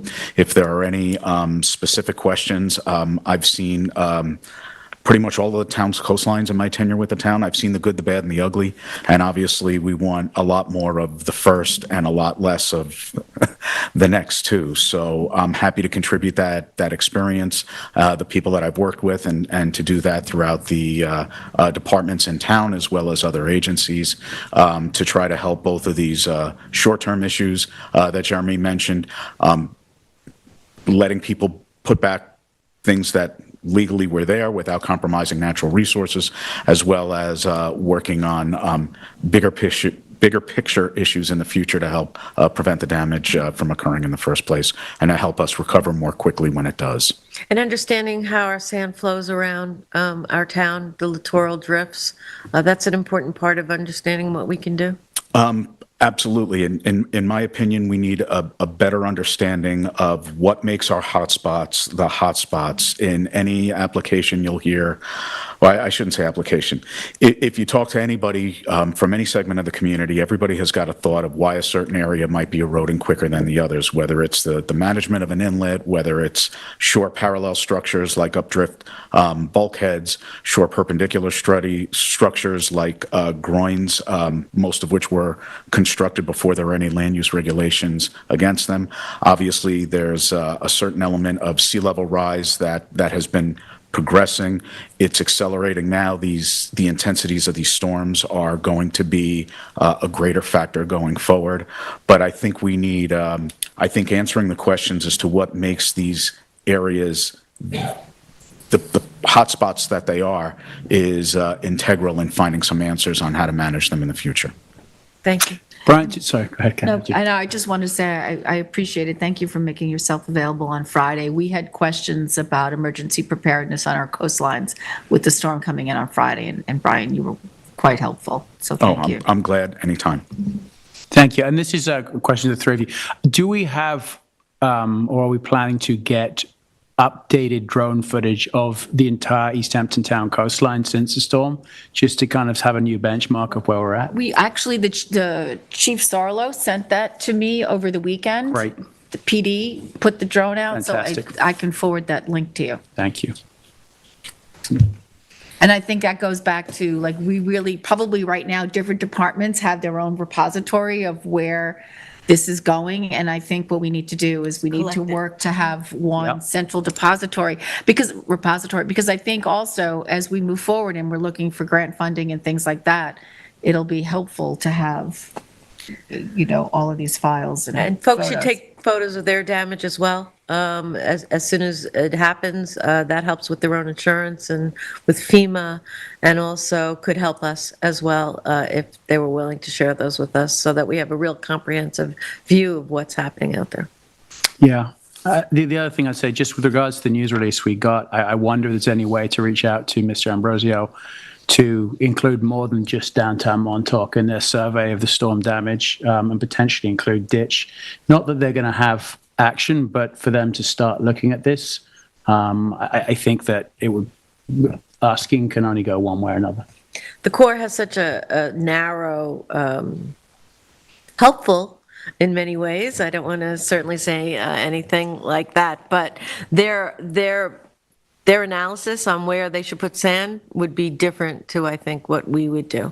Yeah, I agree. I just wonder if that has a full understanding of the economic drivers of the hamlet.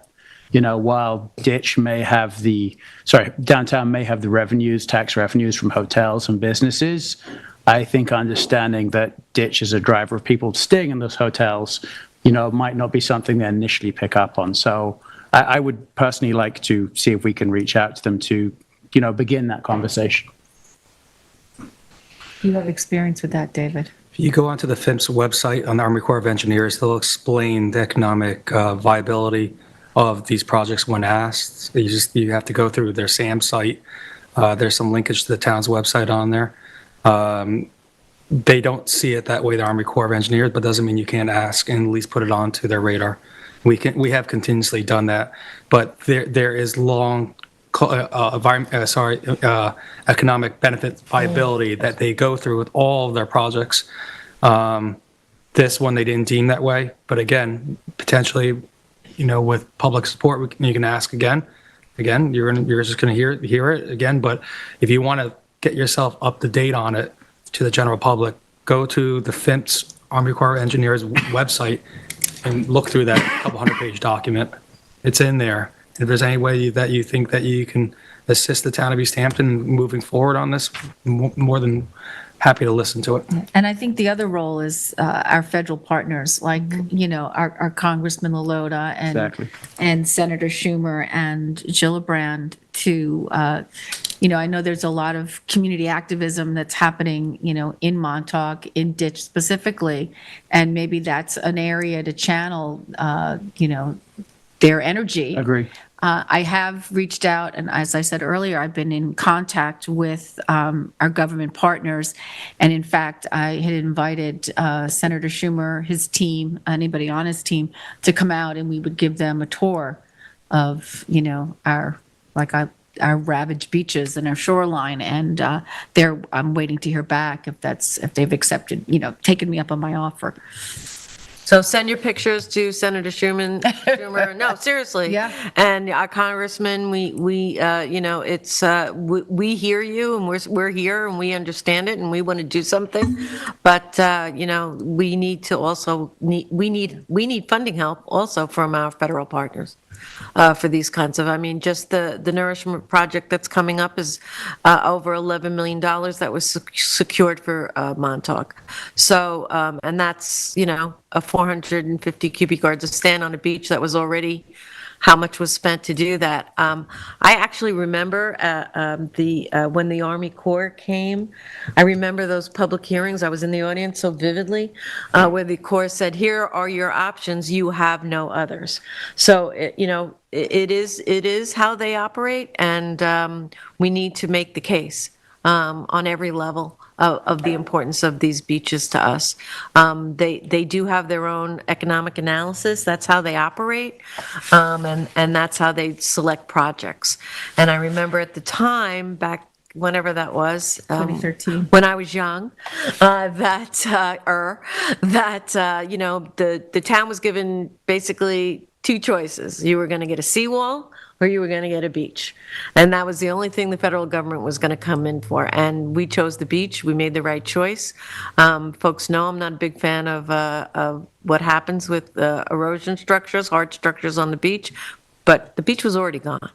And in order to keep that beach happening so that we could support the economic engine of downtown Montauk, that project had to happen. And we know now, in the last 7 years, the amount of times that took hits and got covered up with sand, if we didn't have a project there, I don't think we'd have downtown. We wouldn't even be having this discussion. So we need to do all that we can, and everything's not perfect, but if it helps us get along the way, we need to do it. So also, I think, Tom, we should lead in for a minute. Thank you, Brian. Thank you, Kim and Jeremy. I think we should now jump over to hurricane preparedness a little bit absolutely. for folks. I'm sorry, storm preparedness. So, exactly. And this applies to many types of emergencies. And I just want to redirect people's attention, the community's attention, back to the town's emergency preparedness page, which you can find under the government tab under emergency preparedness, or ehampton.ny.gov-240-emergency-preparedness. So as you are hopefully aware, the town disseminates time-sensitive emergency preparedness response and recovery information via the town's website, LTV, WLNG, and our social media accounts. We recommend monitoring these sources prior to, during, and after significant weather events to ensure you have the most current information. Resources that you will find on that website vary from animal rescue, what to do during a warning, the East Hampton Town Emergency Prepared Resource information, both in Spanish and in English, Emergency supply checklist should a storm be coming, general storm safety information, critical phone numbers, additional news coverage, Red Cross safety tips hurricane, road safety, safe area, go bags, etc., and safety before and after a storm. Additionally, you'll find on there emergency preparedness contacts for people with special needs, additional phone numbers, and as we alluded to earlier, areas that I have previously identified as storm surge zones, excuse me, as well as the NOAA Hurricane Center. The one critical piece I do wish to emphasize about this is it's a public safety issue. I understand during the storm it's incredibly dramatic, but the number of people we saw out there on unsafe structures puts both themselves and responders at risk should they have to rescue them. Please keep yourself safety. That is the first rule. Is the scene safe? Ensure you have a path out should you wish to photograph, and do not climb beyond tape. Do not go beyond structures. A final piece of the emergency preparedness planning is also reporting of damages. We are going to be sending out some social media updates later today with a link as to how to report on storm damages. Just a few quick guidelines on what is being looked for in there. The name and the contact info of the person responsible for the damaged site. The location, street address, GPS, or intersections.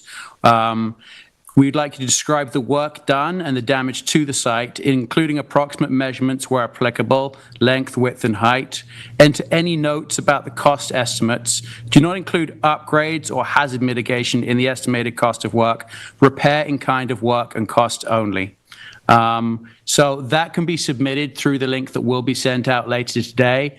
And to the point we've been discussing about FIMP and federal awareness, that is a critical piece of this in understanding, what the economic drivers are and the economic costs of not protecting our coastline adequately are. Thank you, Fitz. Thank you, Tom. So I just want to make sure we have consensus to move forward with looking to do an RFA for a coastal adaptation engineer. Is everybody specialist? Or I don't know if that's the term, but we can figure out who we're looking for. I think it's a coastal morphologist, honestly. Yeah.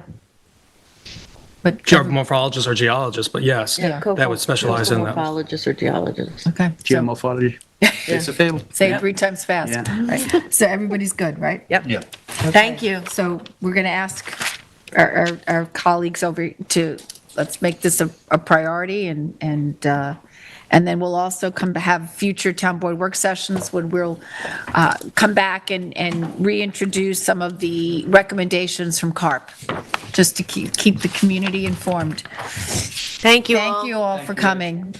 Really appreciate it. All right, so now we've wrapped up topics and we're on to liaison reports. Tom, do you have a liaison report for us today? I do not this week. Okay. David?